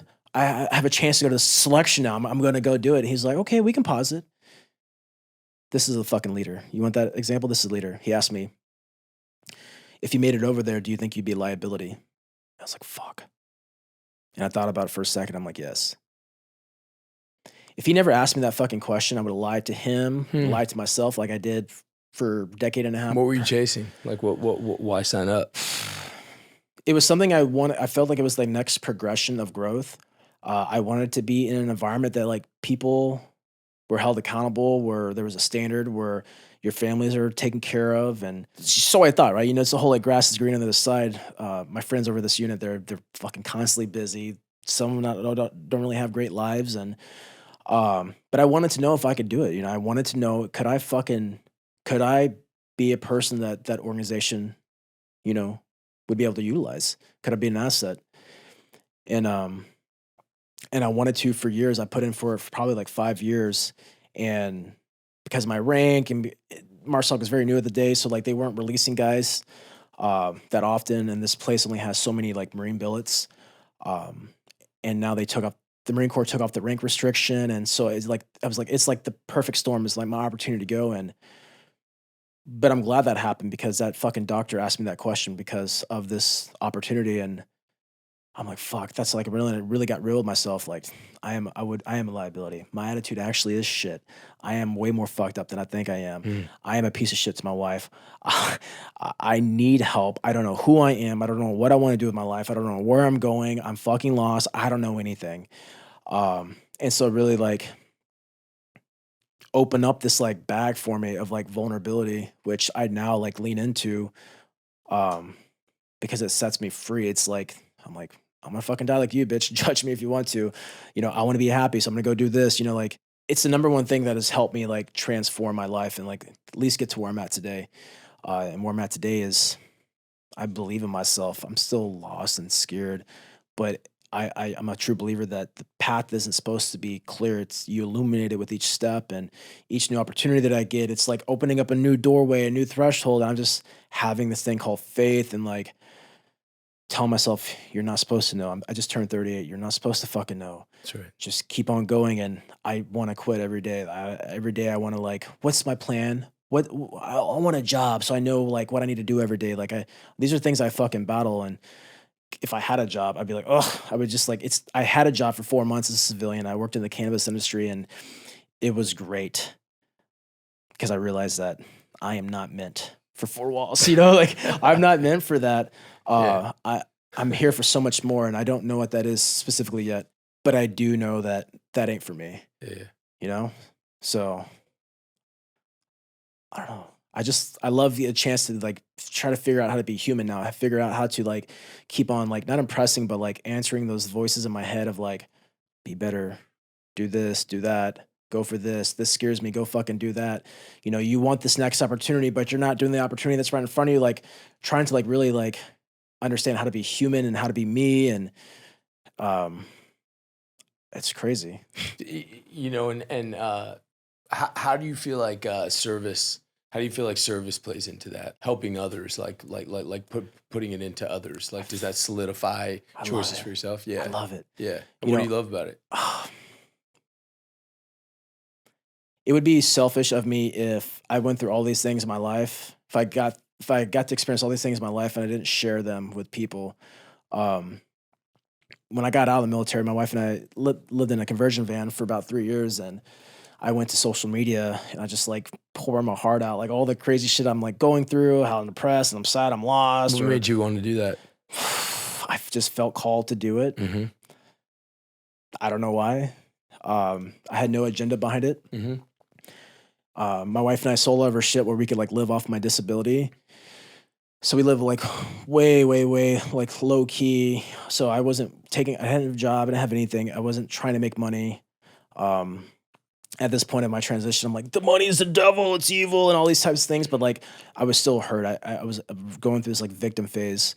I felt very betrayed by my country. I hated the military. I fucking hated everything. And it was a big woe is me victim phase of life, which I'm glad I went through. That's pretty common, huh? It might be really common, but it's not probably common to acknowledge that. But I was like very toxic. I was positive toxic. I would, like talk shit in my mind or to my wife about like people I saw winning on social media. I'm like, that guy's a piece of shit, man. Fuck him. Yeah. He sucked. Why is he doing this? I could be doing that. Totally, dude. But like, fast forward in my growth of life, I'm like, what damn, but they're doing it. Yeah. And the only reason how they're doing it is they just decided to do it. And I started to apply that with my life later on, but I didn't know that then. And I didn't know anything about my emotions or my feelings. But getting out, I was so lost. I didn't know who Cody Alford's my name, but it's not who I am. And I was on this like mission to like figure out who the fuck I was or who am I. And so the van was like the best thing ever. It was horrible. I complained 99% of the time. Yeah. I had gnarly social anxiety, I had gnarly depression. But my wife is such a G and a trooper, man. She like did all this, for me. She did all these things to like help me find healing in myself. And we didn't know the blueprint of the path. It unfolded. I was, I'll give myself plenty of credit. I was fucking brave to cut away. It's very common in my job to get out and go back to a gun to make fuck you money. But like to go die in a country for a war that's not even about what you think it's about. Like it's just all these other silly things that I just didn't buy into anymore. Like I felt so called. I got this opportunity to live. I got 4.5 years of my life back. I have this opportunity just like everyone has an opportunity. Am I going to squander it? Am I going to do something with it? And I just felt so called just to like keep on exploring me. Who am I? What makes me tick? What's my belief system?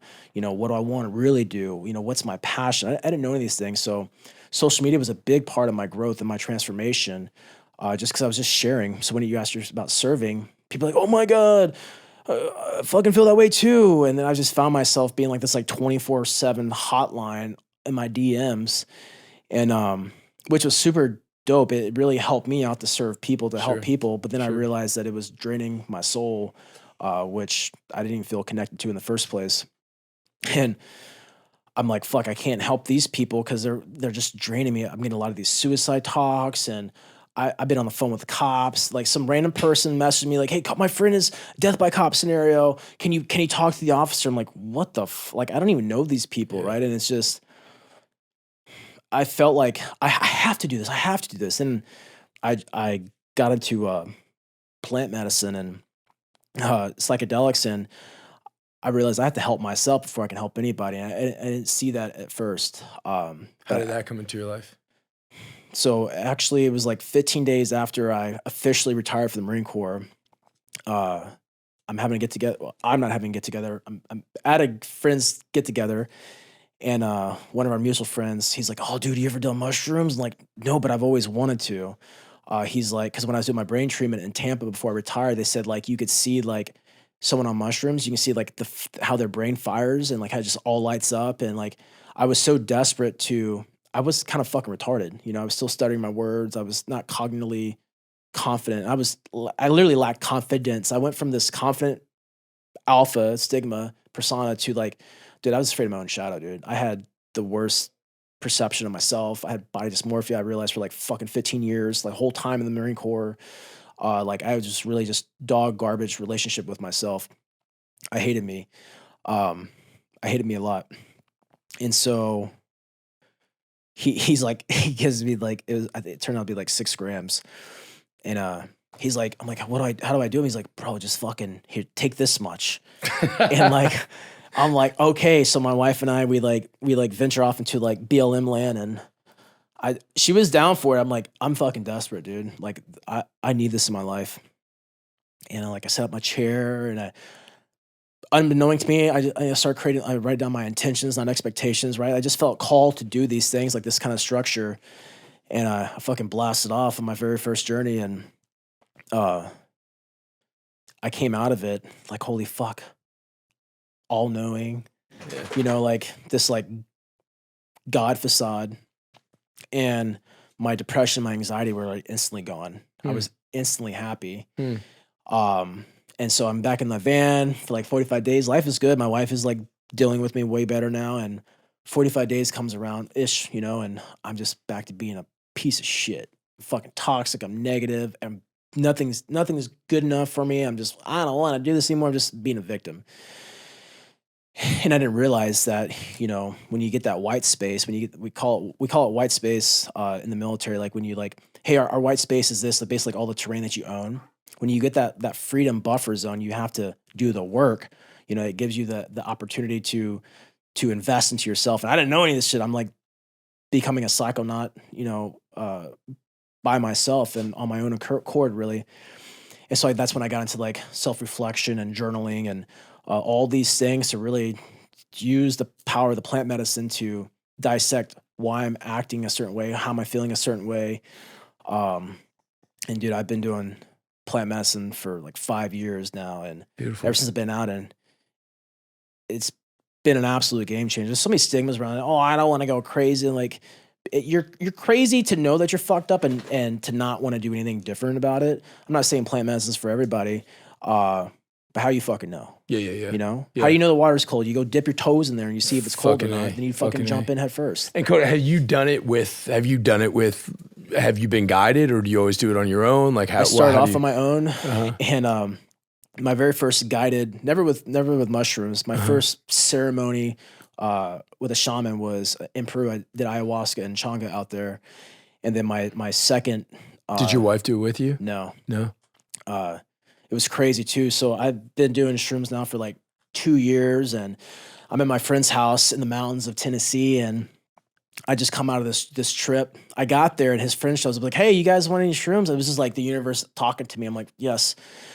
I tripped that night, and my whole trip, I'm expecting like to like be in the cosmos and fucking crazy. No, it was like I had my shirt over my head the entire time. It was a super internal, reflective one. And I came out of that journey with this message saying, I'm living a life without me and that I'm ready for the next level. And I'm like we're all around a campfire as I come back from the creek, and I'm telling my wife and my friend and his wife this shit, and they're like, you think I'm fucking crazy, right? You talk about any of this shit, people think you're crazy. Sure. The next day at 10 o'clock, my phone rings. My friend's like, he's like, hey, there's an opening up to go to Peru to do ayahuasca. Are you interested? And I was like, what the fuck? And I told my wife this. She's like, I'm like, I can't. I was scared. Yeah. I was scared of taking that next step for myself. Yeah. It was too freaky how it all kind of worked out. And then, of course, I did what a scarcity mind does. We don't have the money. Right. My wife said, we have the fucking money. Go do it. Your wife said that? Yeah. She's God a bless badass, her. dude. Yeah. God bless her. She's helped me so much with like that scarcity mindset. Oh, we can't. My wife's like, yeah, we can. I'm like, well, I can't throw my trash over there. The Taco Bell dumpster. She's like, yeah, you can. Just fucking walk over there and do it. I'm like, well, I'm good. Then we get in trouble. Like, those are battles that I had in the van. I was so insecure. Yeah. And so, Wow. yeah, Peru was my first experience. And then I just did in November of last year with the nonprofit called Vet Solutions. I did ibogaine and 5-MeO DMT out there, and that's after years of doing mushrooms, LSD, DMT, ayahuasca, changa, and then to be able to do ibogaine and the 5-MeO they were the absolute game changer for me. How so? Ibogaine, imagine it's a slow worker. Once it's in you, it's working. I had a completely different reaction to everyone else. That was guided? It's not. These weren't guided. They were like you're in like a ceremonial room type of stuff, and like you have like watchers, but like hey, here's your doses, and here's your little rattler, and you're like shaking, and once you start to have the effects, you like put your blindfold on, you go do what you got to do. And I went out there. I felt so called to let go. I don't know what it was. I felt like I couldn't cry for years. I just felt this thing to like just kill myself. Like there's something I have to let go. And I couldn't pinpoint what it was. I'm like, oh, I have childhood trauma. I'm like, but fucking do I? I have war trauma. I'm like, fuck, I don't really think about war, but there's something holding me back. And doing the 5-MeO DMT, you have to let go. You're gonna let go one way or another. And I've done DMT a shit ton of times before that, and that is you got to let go on DMT also, especially when you break through. But it was nothing comparable to the bufo, to the toad, and I felt this ball of trauma, not a particular trauma, but I felt this ball of trauma leave my body, come out my mouth. And as soon as it came out my mouth, I just started bawling. I literally felt it come up through my fucking throat, out my mouth, and I just started bawling. And I said, I'm fucking free. And I literally fucking pulled off my mask, and I'm like, I'm fucking free. And I'm like, fuck. I just started like roaring, dude. And I felt like I've had a governor on myself for years. Yeah. That you're like, scream. I'm like, ah, like very, very like half-assed. And I felt free, man. I felt what I call is like what God is, I felt this sense of love and opportunity that's always been there. I needed that assistance. I needed to experience what I had with me the entire time. And there was no level of like processing on my own to get rid of this trauma. And yeah, it was crazy. I'm a firm believer in it. But I think people like fall to psychedelics. Oh, it's going to change my life. No, you're going to change your life. It's only going to show you what you can be. It's only going to show you the fucking way. But, if I tell you how to become successful, you still have to do the work. That's right. If I tell you how to live a healthier life, you still have to do the work. That's right. And that's the hardest fucking thing. And people are like, the work, there's no pill. You can fucking trip all you want to, bro, but it ain't changing your life. You have to reprogram your subconscious mind. You have to do things, or you're still going to live in another state of delusional, like fucking days, where it's just a little bit better than it's a little upgrade from your normal hell you call existence. Right. But if you have any like inclination to want more out of life, your life that you're like, holy shit, I'm going to die one day. What do I want to do before I die? Holy shit, I've always wanted to go here. Fuck. I should probably plan that. Yeah, take that step. Yeah, because once you plan that, you're like, oh shit, I need $20,000 for this trip. How can I get $20,000? You start thinking differently. You start thinking, I love helping people win. Like, I'm on this growth of winning, externally and but mainly internally. But it all starts with like that. You just pull that thread and like, what's the next step? And I love being able to take the experiences of psychedelics and convey them to people, because it is not for everybody. For sure. Not everybody wants to do that. So how do you help them break their chains that are in their mind? You have to be able to articulate in a certain way. And so I just feel called to be a messenger in a multitude of ways, but to just, hey man, you're not alone. Like you don't need war to have fucking depression. You don't need what I've had to have this. Like I feel the same way for X, Y, and Z reasons. And so many people feel like we choose to avatar together. But people think because we might have the same skin color or hair, or we drive a car, or we go to work, that we're all the same, and that this is just how it is. And that's not. We choose to play this game called life. We choose to do these things. We're so much more than the exterior that we call our reality. Dude. And There's so much power. I think honestly, man, for like for you to say those things and to say the things you say, and I think that for you to say you don't have to go to war to have trauma. I mean, like, but look, man, like anybody, like all those voices in people's heads, it says, man, shut up, man, stop being a fucking bitch, suck it the fuck up. It's like for you to say that after what you've been through, and you know what the fuck you've been through. That's why you've been able to step up to leadership. That's why you've been able to stand up to the system when the system was bullshitting you. That's why you know what the fuck you've done. And you say, hey, look, man, I'm afraid. You admit that. I was acting like shit. I was treating my wife like shit. Like for you to do that, it has such fucking immense power because then everybody else in their life would be like, well, fuck, if he can do it, I can fucking do it. And I'm just wondering, like specifically, like what has been your experience, whether it's in like, you know, the teams community or whether it's in like the veterans community period or just in general, like with depression, with suicide, with people getting kind of swallowed alive with this stuff, and where do you think this plant medicine can really step in and be effective? yeah, I mean, depression is definitely real. Once I realized what stress and depression looks like physically, I can like see it in people's face a mile away. Fucking puffy, rosy red cheeks, fucking shallow breathing, easily triggered. I can't be in Walmart. I mean, I want to go to Walmart in the first place, but like, I can't be in these like large social settings. Right. And my interaction with it is like, they don't fucking feel seen, and they try to still mask it. I just lost a friend of mine. He was an Army vet. He just killed himself the day before Mother's Day. Sorry. And he had plans to come see me. He's like, hey, man, I'm going to come see you. Maybe we go do some of that type of stuff.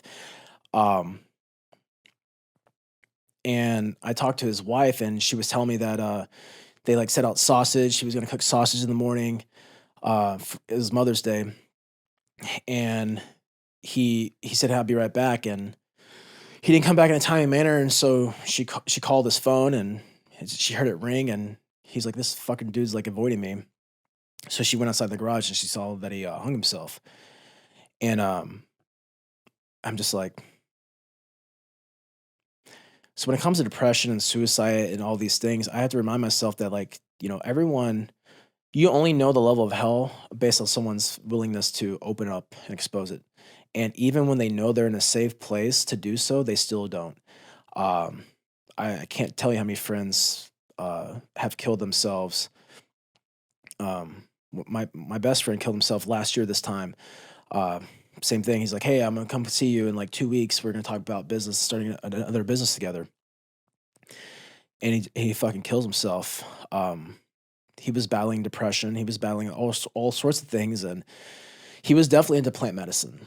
So I'm convinced that people are gonna do what the fuck they want to do.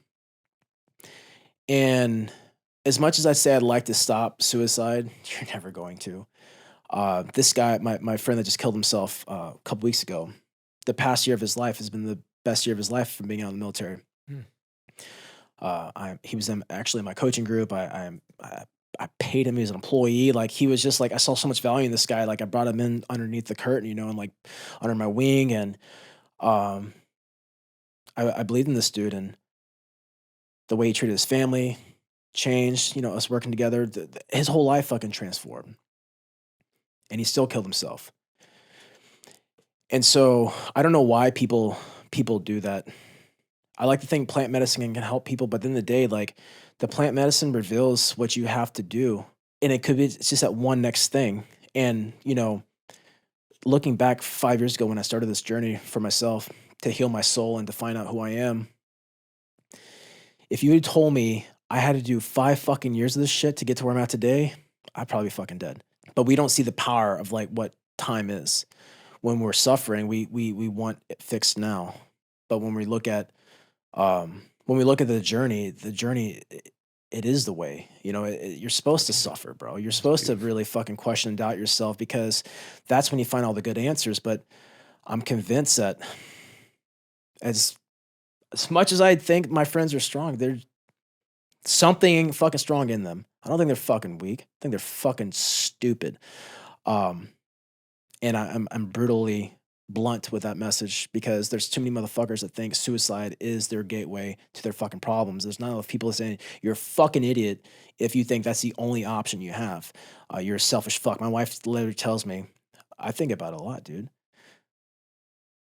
I'm lost every fucking day of my life that I live. And my wife she told me this like after this guy killed himself. She's like, if you kill yourself, I will make sure your son knows that you're a fucking coward. And I'm like, fuck. And so I don't know why these fucking dudes and chicks do it.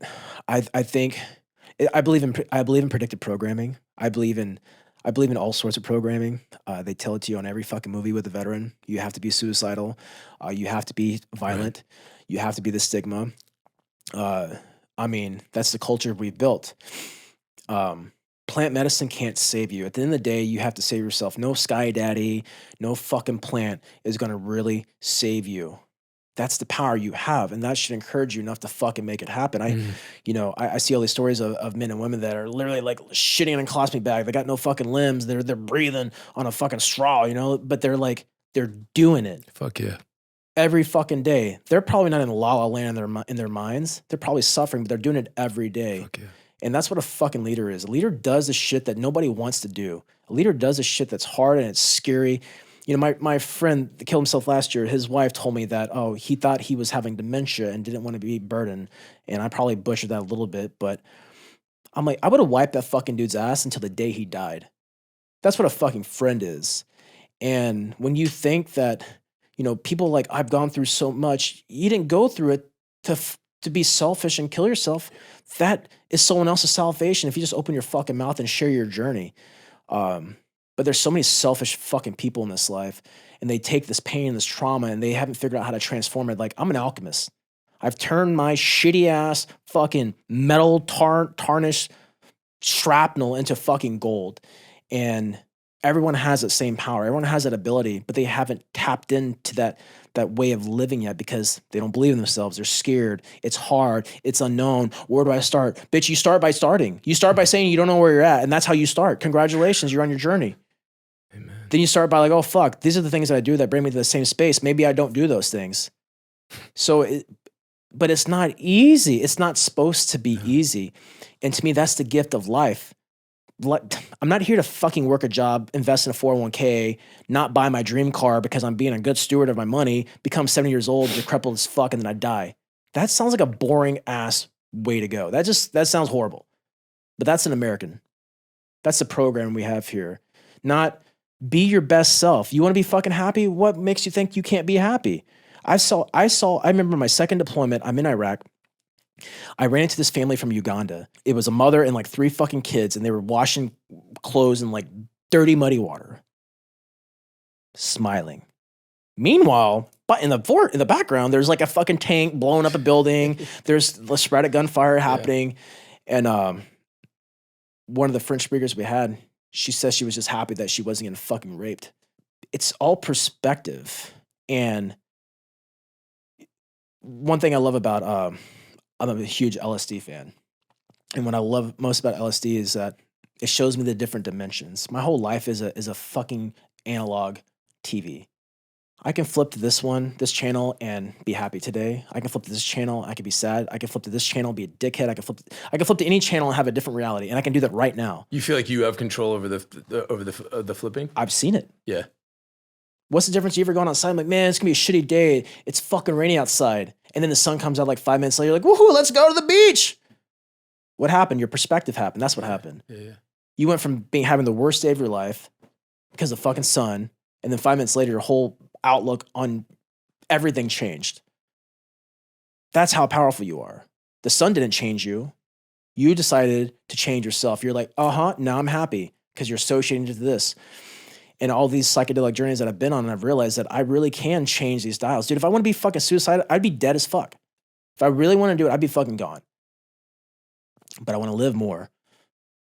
And if I wanted to be a dickhead when I don't agree with my wife, and I want to repeat the same thing I did for years where I just pester her and bug her, I can be that. I'm still that guy. I can still be that dude. But I choose to fucking be on a different dial. because I've fucked with all these dials. I know all those realities exist right now. Yeah. And I have that power to fucking become whatever channel I want to be. And I can literally step into any role of that right now. If I want to be pissed, you know, when my friend killed himself, I'm like, I was sad, I cried. But I'm like, fuck, dude, I'm not gonna waste this finite time that I have crying anymore. Yeah, I'm fucking honor all these motherfuckers by living and not being a bitch when I want to fucking check out, when I want to, like, you know, throw in the fucking towel because my life is hard or I'm up against the wall, you know? Like, it's easy to do that, but it's easy to change these channels. People do it all the time in their reality, but they won't apply it to their internal reality because they think there's a disconnect. But this is all a projection of what we have in here. Okay. You know what I'm saying? And is it that easy to have that perception? No, that took me time. It took me an investment to get to my, and this is my world. This is my conclusion. Will a bear still eat me? Absolutely. Can a car hit me on a highway if I walk in the middle of the street? Absolutely. But can I have a good day even if I'm having the worst day of my fucking life? Absolutely. How do I know? I've done it already. So now I just have to remember how to bring back that feeling into my present moment and realize that what I'm going through right now is I have to be going through this to hit the next phase. I work with a few high-end clients and they have all the money. They're super successful. They can, everything they touch that turns to gold. They can create anything. And their common theme is fulfillment. They're looking for something bigger. They're looking for them. And I think half the world is looking for them. I think half the world doesn't even see them. Like when I work with people, I'm like, go find the nearest mirror and focus on your pupils. Most people won't even do that. Like, oh, that's just weird. That tells me you're disconnected from yourself, and that's not a bad thing. But now you know that's a step one if you want to choose to. Can't go on if you don't do that first step. Yeah, and that's just one of many steps, right? But like, how can you really acknowledge your internal dialogue if you don't even acknowledge yourself? And I mean, for years, dude, I avoided me. I hated who the fuck I was. Like, even when I was like 255 and jacked, I thought I was like anorexic as fuck. Like, I'm still kind of getting over like the body dysmorphia. But that was like 2 decades worth of shit, right? Like, I hated, my internal dialogue was not congruent with like my outside world. My outside world, I was great. My inside world was absolute like hell. Do you know, like, do you have any idea like where that was coming from, or does it not matter? I never felt, it was trauma, dude. I never felt valued and appreciated. You know, a lot of it came from the military. Like, there was no attaboys in the military. I'd walk into rooms in the military, you know, being the senior guy with all the chest candy, knowing that I'm a badass, not because of what I'm wearing, but just like, I know inside, like, I'm a badass. Like, I was a badass when I was at the boot camp. You know what I'm saying? Like, it doesn't really matter on my chest. I know my worth and value, but I walk into these rooms, I feel so inadequate. I feel like I didn't belong there because you're always getting like this fucking mean mug. Like, you know, like there's always sizing you up on everything you're doing. And, you know, then I told you about like my dad. Like, I just wanted my dad to tell me he loves me. Like verbally saying it, you know? And so I never felt valued. I never felt like, my sacrifice was worthy of being acknowledged because my environment never like it never happened there. So that's when I got on. I've really felt like that whole victim mindset that I was telling you about, being like disconnected and woe is me, you know, which I'm glad it happened. Yeah. It needed to. Yeah. It needed to. Yeah. Look, man, I appreciate how much time you're giving us, man. I know it's fucking long. I guess my last question is just like how this just manifests in fatherhood and what fatherhood does for you and how you approach it. So I have a 7-year-old son that lives in Germany that I get to see for the first time in 7 years. Wow. In a couple months, and I'm really excited. I'm terrified, but I'm really excited. I have a younger son. He's 16 months, and when he was born, I was like, fuck, I'm a selfish person by trade. When he was born, I'm like, fuck, I can't do what I want to do now. And I was just like really like battling this, like, who am I? And like the first 3-4 months of his life, I'm like, I didn't feel the shift. I was like thinking this magical shift is going to be there. And I'm like, it's not going to click for me. And like, I'm just magically not going to be a piece of shit anymore. And it's just going to be the greatest dad ever. Yeah. That did not happen. That did not happen. It was probably like 6 months old. He looked at me and he like touched my pinky, and I fucking melted. Mhm. And I love both my sons. I hate more than anything that I created a statistic uh, with my oldest son. You know, something you hear about the military, like these motherfuckers got kids all over the place, and no fault of anyone's. Life is life, shit happens. But I didn't want to be that guy, and I know what growing up and wanting my dad's attention was like. Like it took me to be an adult to work through a lot of shit to reflect back on that. But to like put my oldest son in that type of situation, and the craziest thing is, I struggle still to this day. I don't even know how to have a conversation with him. We speak different languages. Um, and so I'm really excited to just like go out there and like just go to war with it, you know, just like I'm fucking here for this. Let's do this. Okay. But with my youngest son, I have to watch myself. I love on him a lot. Not like baby, but I look at him and I just like, you're worth everything. Mhm. You're so pure. And I'm like, fuck, he reminds me that I'm gonna die one day. If you ever never thought you were gonna die because you're fucking delusional, your kid is an actual life clock. That's right. And Wow. I look how I view my mom. My dad passed away years ago, but I look how I view my mom, and you know, I'm a mama's boy. My mom and I did a lot of healing together, and my mom and I's relationship is like super legit.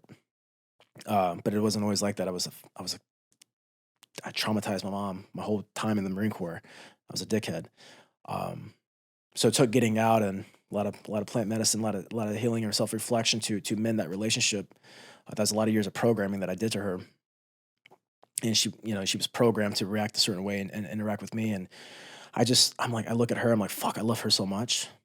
I wonder if my son's gonna love me as much as I love my mom. I wonder if my son Mm. knows that I love him, and I'm just trying to be better. And so I look at him, and the whole fatherhood aspect about all this is it's scary because I don't know what I'm doing, you know, but that's okay. I have a lot of great men in my life, and I love when my son is like, when my friends come over, I'm like, hey, you wanna hold my son? Like, I want my kid to be exposed. And I meant the whole tribe thing. I get it. Like, I'm about it. It takes a village to do this type of shit. I don't want to be the only dude Yeah. my kid knows. Yeah. I want him to see these men, because 20 years from now, we're gonna see my son, and he's gonna be fucking 20 doing whatever the fuck he's doing, and That's right. we're gonna be able to reminisce on this, and we're gonna be able to impact the life, you know?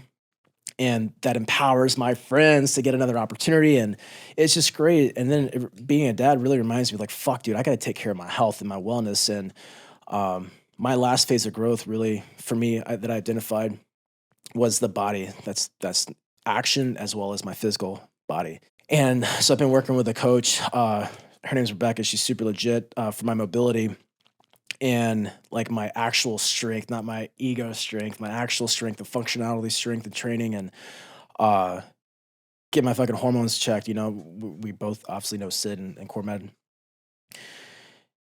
and just my overall wellness, like what I'm eating, how I'm sleeping. Like I'm going to doing brain treatment facility again in 2 weeks, not so like a month. My TBIs are like really affecting me again, and um, How do they affect you? it happened like a year and a half ago. It was a significant like switch. I'm like, oh fuck, I'm fucked. Like I went from like Wow. super flow state to very like rambly all over the place. Like my ADHD is like very bad, but it's not even positive like super genius way. It's like I need help. So like I started hiring more people to like I need help for the simplest dumbest shit. Um because if it's up to me, like I'll ruin it. Like I'll make sure the ship sinks even though I have a way to save it. I can't get it out of here. Um, I'm stuttering a lot more. Coming up with words is becoming quite difficult again. Navigating um, structure, that is like the most impossible thing for me. Timelines is unheard of for me. And so, but it's really bad. Like I can't, my short term memory is really bad. Like it's caused a lot of issues in my relationship. You can only tell people so long, hey, my TBIs, but it's like really my fucking TBIs. And Yeah. Um, but I believe in like investing in myself in all these ways because I look at my son like, dude, I don't want to be mush brain. I want to be part of this kid's life, and I can only control what I can control. So I'm just trying to like influence my environment to the best that I possibly can. Um, But yeah, I look at my youngest son and I'm just like, dude, I love you so much. And he's like, worth it. My wife and I have this conversation like, dude, we have to be fucking jacked. We have to be fucking healthy. We have to be fuck you rich. We have to be fucking like fuck you independent. Like we have to do all these types of things. Because if we don't, how are we going to tell him to go do that? And there's multiple realities. You know, there's like in the military, there's play the game or there's fucking do the job. I did the job. I didn't play the game. Yeah. As a civilian, it's the same thing. You can like do what you're supposed to do, or you can like, let's get creative and figure out how we can earn our income, provide for a family, spend more time with their son. And like, that's what we're doing now is like do as much work as we can from home and online. So we can like maximize time with on our homestead and with our kid. And we're not going to send our kid to public school. Like why? Why, if I don't want to do that? Right. That's all I need to know is because I don't want to. Right. Right. And we can't ever encourage him to like be his best or show him a new way of life if we're not creating one for ourselves. So it's been a good challenge, and it's a good proof in the pudding that self work and the investment and the psychedelics have all worked for me. Because like he'll lose his shit, I'm just like chill. I'm like fucking just chill. My wife, she's like sometimes she'll like lose her shit. She spends way more time with him. Yeah. But I'm just like, oh, it's not a big deal. Like we'll figure it out, you know. Yeah. But before that would not have been me. So he just reminds me to like be better. I just want to be better, mainly for myself, but so he can benefit. But yeah, fatherhood's crazy, right? Ish, dude. That shit's real as fuck, bro. That shit's real as fuck. It's like every day is one day less, right? Oh, and man. it's like we all, you know, I love what you said, that human clock. That's like that's so fucking true, man. And bro, you got anything? You got anything else you want to say or anything for me? I appreciate you, dude. I appreciate you too, man. Fuck, I really appreciate you. Thanks for you know, I've said those things before, and I'm growing. I can feel growing. If I can just share about my service dog real quick. You said man. that? Yeah, please. So I met Munin 2011. This company called Fallen, they were at the SHOT Show in Vegas, and my friends went up to them, kind of fast forward, and they're like, hey, Cody's in a bad state. I was during that investigation. And they're like, we need to get Cody a dog. And went down to Jackson Hole, Wyoming, did some training with other dogs, and they're like, this is the dog for you. I'm like, no, she's a girl. I don't need her. I want a manly dog. I want like something terrifying. And I trained with all of them, and they were just not good for me. They were just two in the red. I needed like not that. And so they brought back Munin. She's a German Shepherd, Belgian Mal. She like runs and jumps on this like platform and like puts her head on my lap. And 24 hours later, I go home with her, and that dog physically saved my life like numerous times. And about January, she was I brought the dog everywhere with me at work. She went to dives with me. I took her to free fall school. She shit on the mat. Like it was a big deal. But like, cause she got trapped inside and she wasn't able to go outside. But I was so grateful because people like brought her with me, or people allowed me to bring her with me. And January, her hip dysplasia really kicked in. She started going blind and really senile, just barking all night. And I looked at her and I just felt so bad how I was a bad dog leader, and how I didn't take her out on walks every day. And I just, all this regret in my life. And I didn't think I was strong enough to help her, take care of her. And I kept putting it off since January. I'm like, I can't do this. I'm not strong enough for this. She'll be okay. She'll be okay. And she just wasn't, man. She's in fucking pain. And my she was a fucking warrior. She's savage. And that's the type of dog that just wanted you to know that she loves. So here I am looking for love from my dad, looking for acknowledgement from other people. And I had it the whole time. Mm. And I told myself, like, I have to do this. This is a big like step for me. And, you know, letting go of my service dog was the hardest thing that I've done. That dog literally saved my life so many times. And,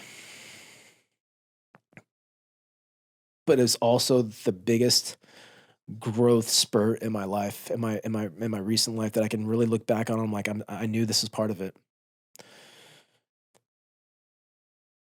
Because I had to be a leader for her. You know, I was so selfish. And I felt even worse that she was suffering. And I'm like, oh, she can still kind of get around. She's not that bad. And But what that dog did to my life, I mean, is like legendary. And but to take her to the vet, to schedule that appointment, and to take her there, and to, fucking bathe her and groomed her last day, and it was a part of the process, and another reality that nothing lasts forever in this life. And I don't know, I just wanted to share that. I really felt that letting go of her helped me grow. Because holding on to her pain and suffering, I was holding on to a lot of my insecurities and my remorses and my regrets in life. And I flashed back my whole life with her, and like things I was doing, things I was going through, and then just to see those eyes, and Mm. just what a gift, all these things that we have in life that are there for us to guide us, and it's right fucking there. Um, to me, that was like the most special gift I've ever got to experience with her. Was her life, and Mm. what having to, I'm not gonna say man up, but having to like step up and like do the thing that I didn't want to do, be a fucking leader. Um, it was it put me in this like different state of being that I haven't had in a long time. So like I'm just like, fuck it, you gotta keep on fucking going, dude. Like this is part of the journey, Yeah. Because when I got muted, I wasn't worried about, oh, she's gonna have to die one day. Yeah. No one thinks about that. No. And then reality comes. But I'd be doing her a disservice if I threw it all away, if I didn't take all the good that she's given me. Yeah. So I just wanted to give her a shout out, man. Yeah, man. Yeah. God bless. And do you want to honor her? Do you want to tell me, do you want to just tell me, is there like one special story about her? You said she saved your life so many times. Is there anything just by like honoring her, like something, tell me about how special she was? Yeah, when I first got her home, she literally laid on my chest panting for like weeks at a time. And I call them, and I call the people that I got her from, and they're really spiritual people, and they're like, oh yeah, she's taking your demons from you. She's taking your pain Wow. from you.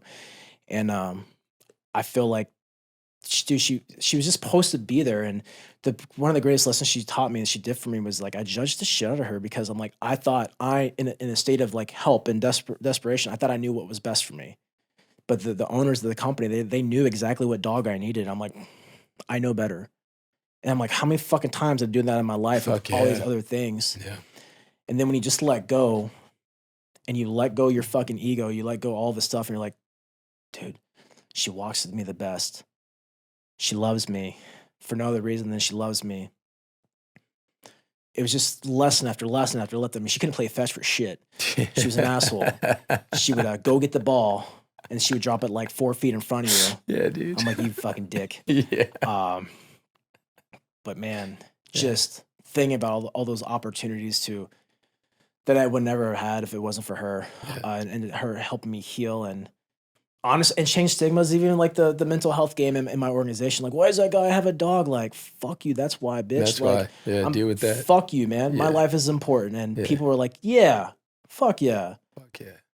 And so the people who got the head nod, they Yeah. got it. They understood it. Straight the people who up. didn't get the head nod, fuck them. Yeah. And I'm just like, that's how badass my dog is, dude. I just get to share time with her, and you talked about it earlier, and I just wanted to just give my love, my Raven a fucking shout out, man. Fuck yeah. Man, I'm really glad you did, man. I'm really glad. I'm gonna carry that, man. Hey man, thank you for doing this, bro. Thanks, man. Much love, bro. Love to you.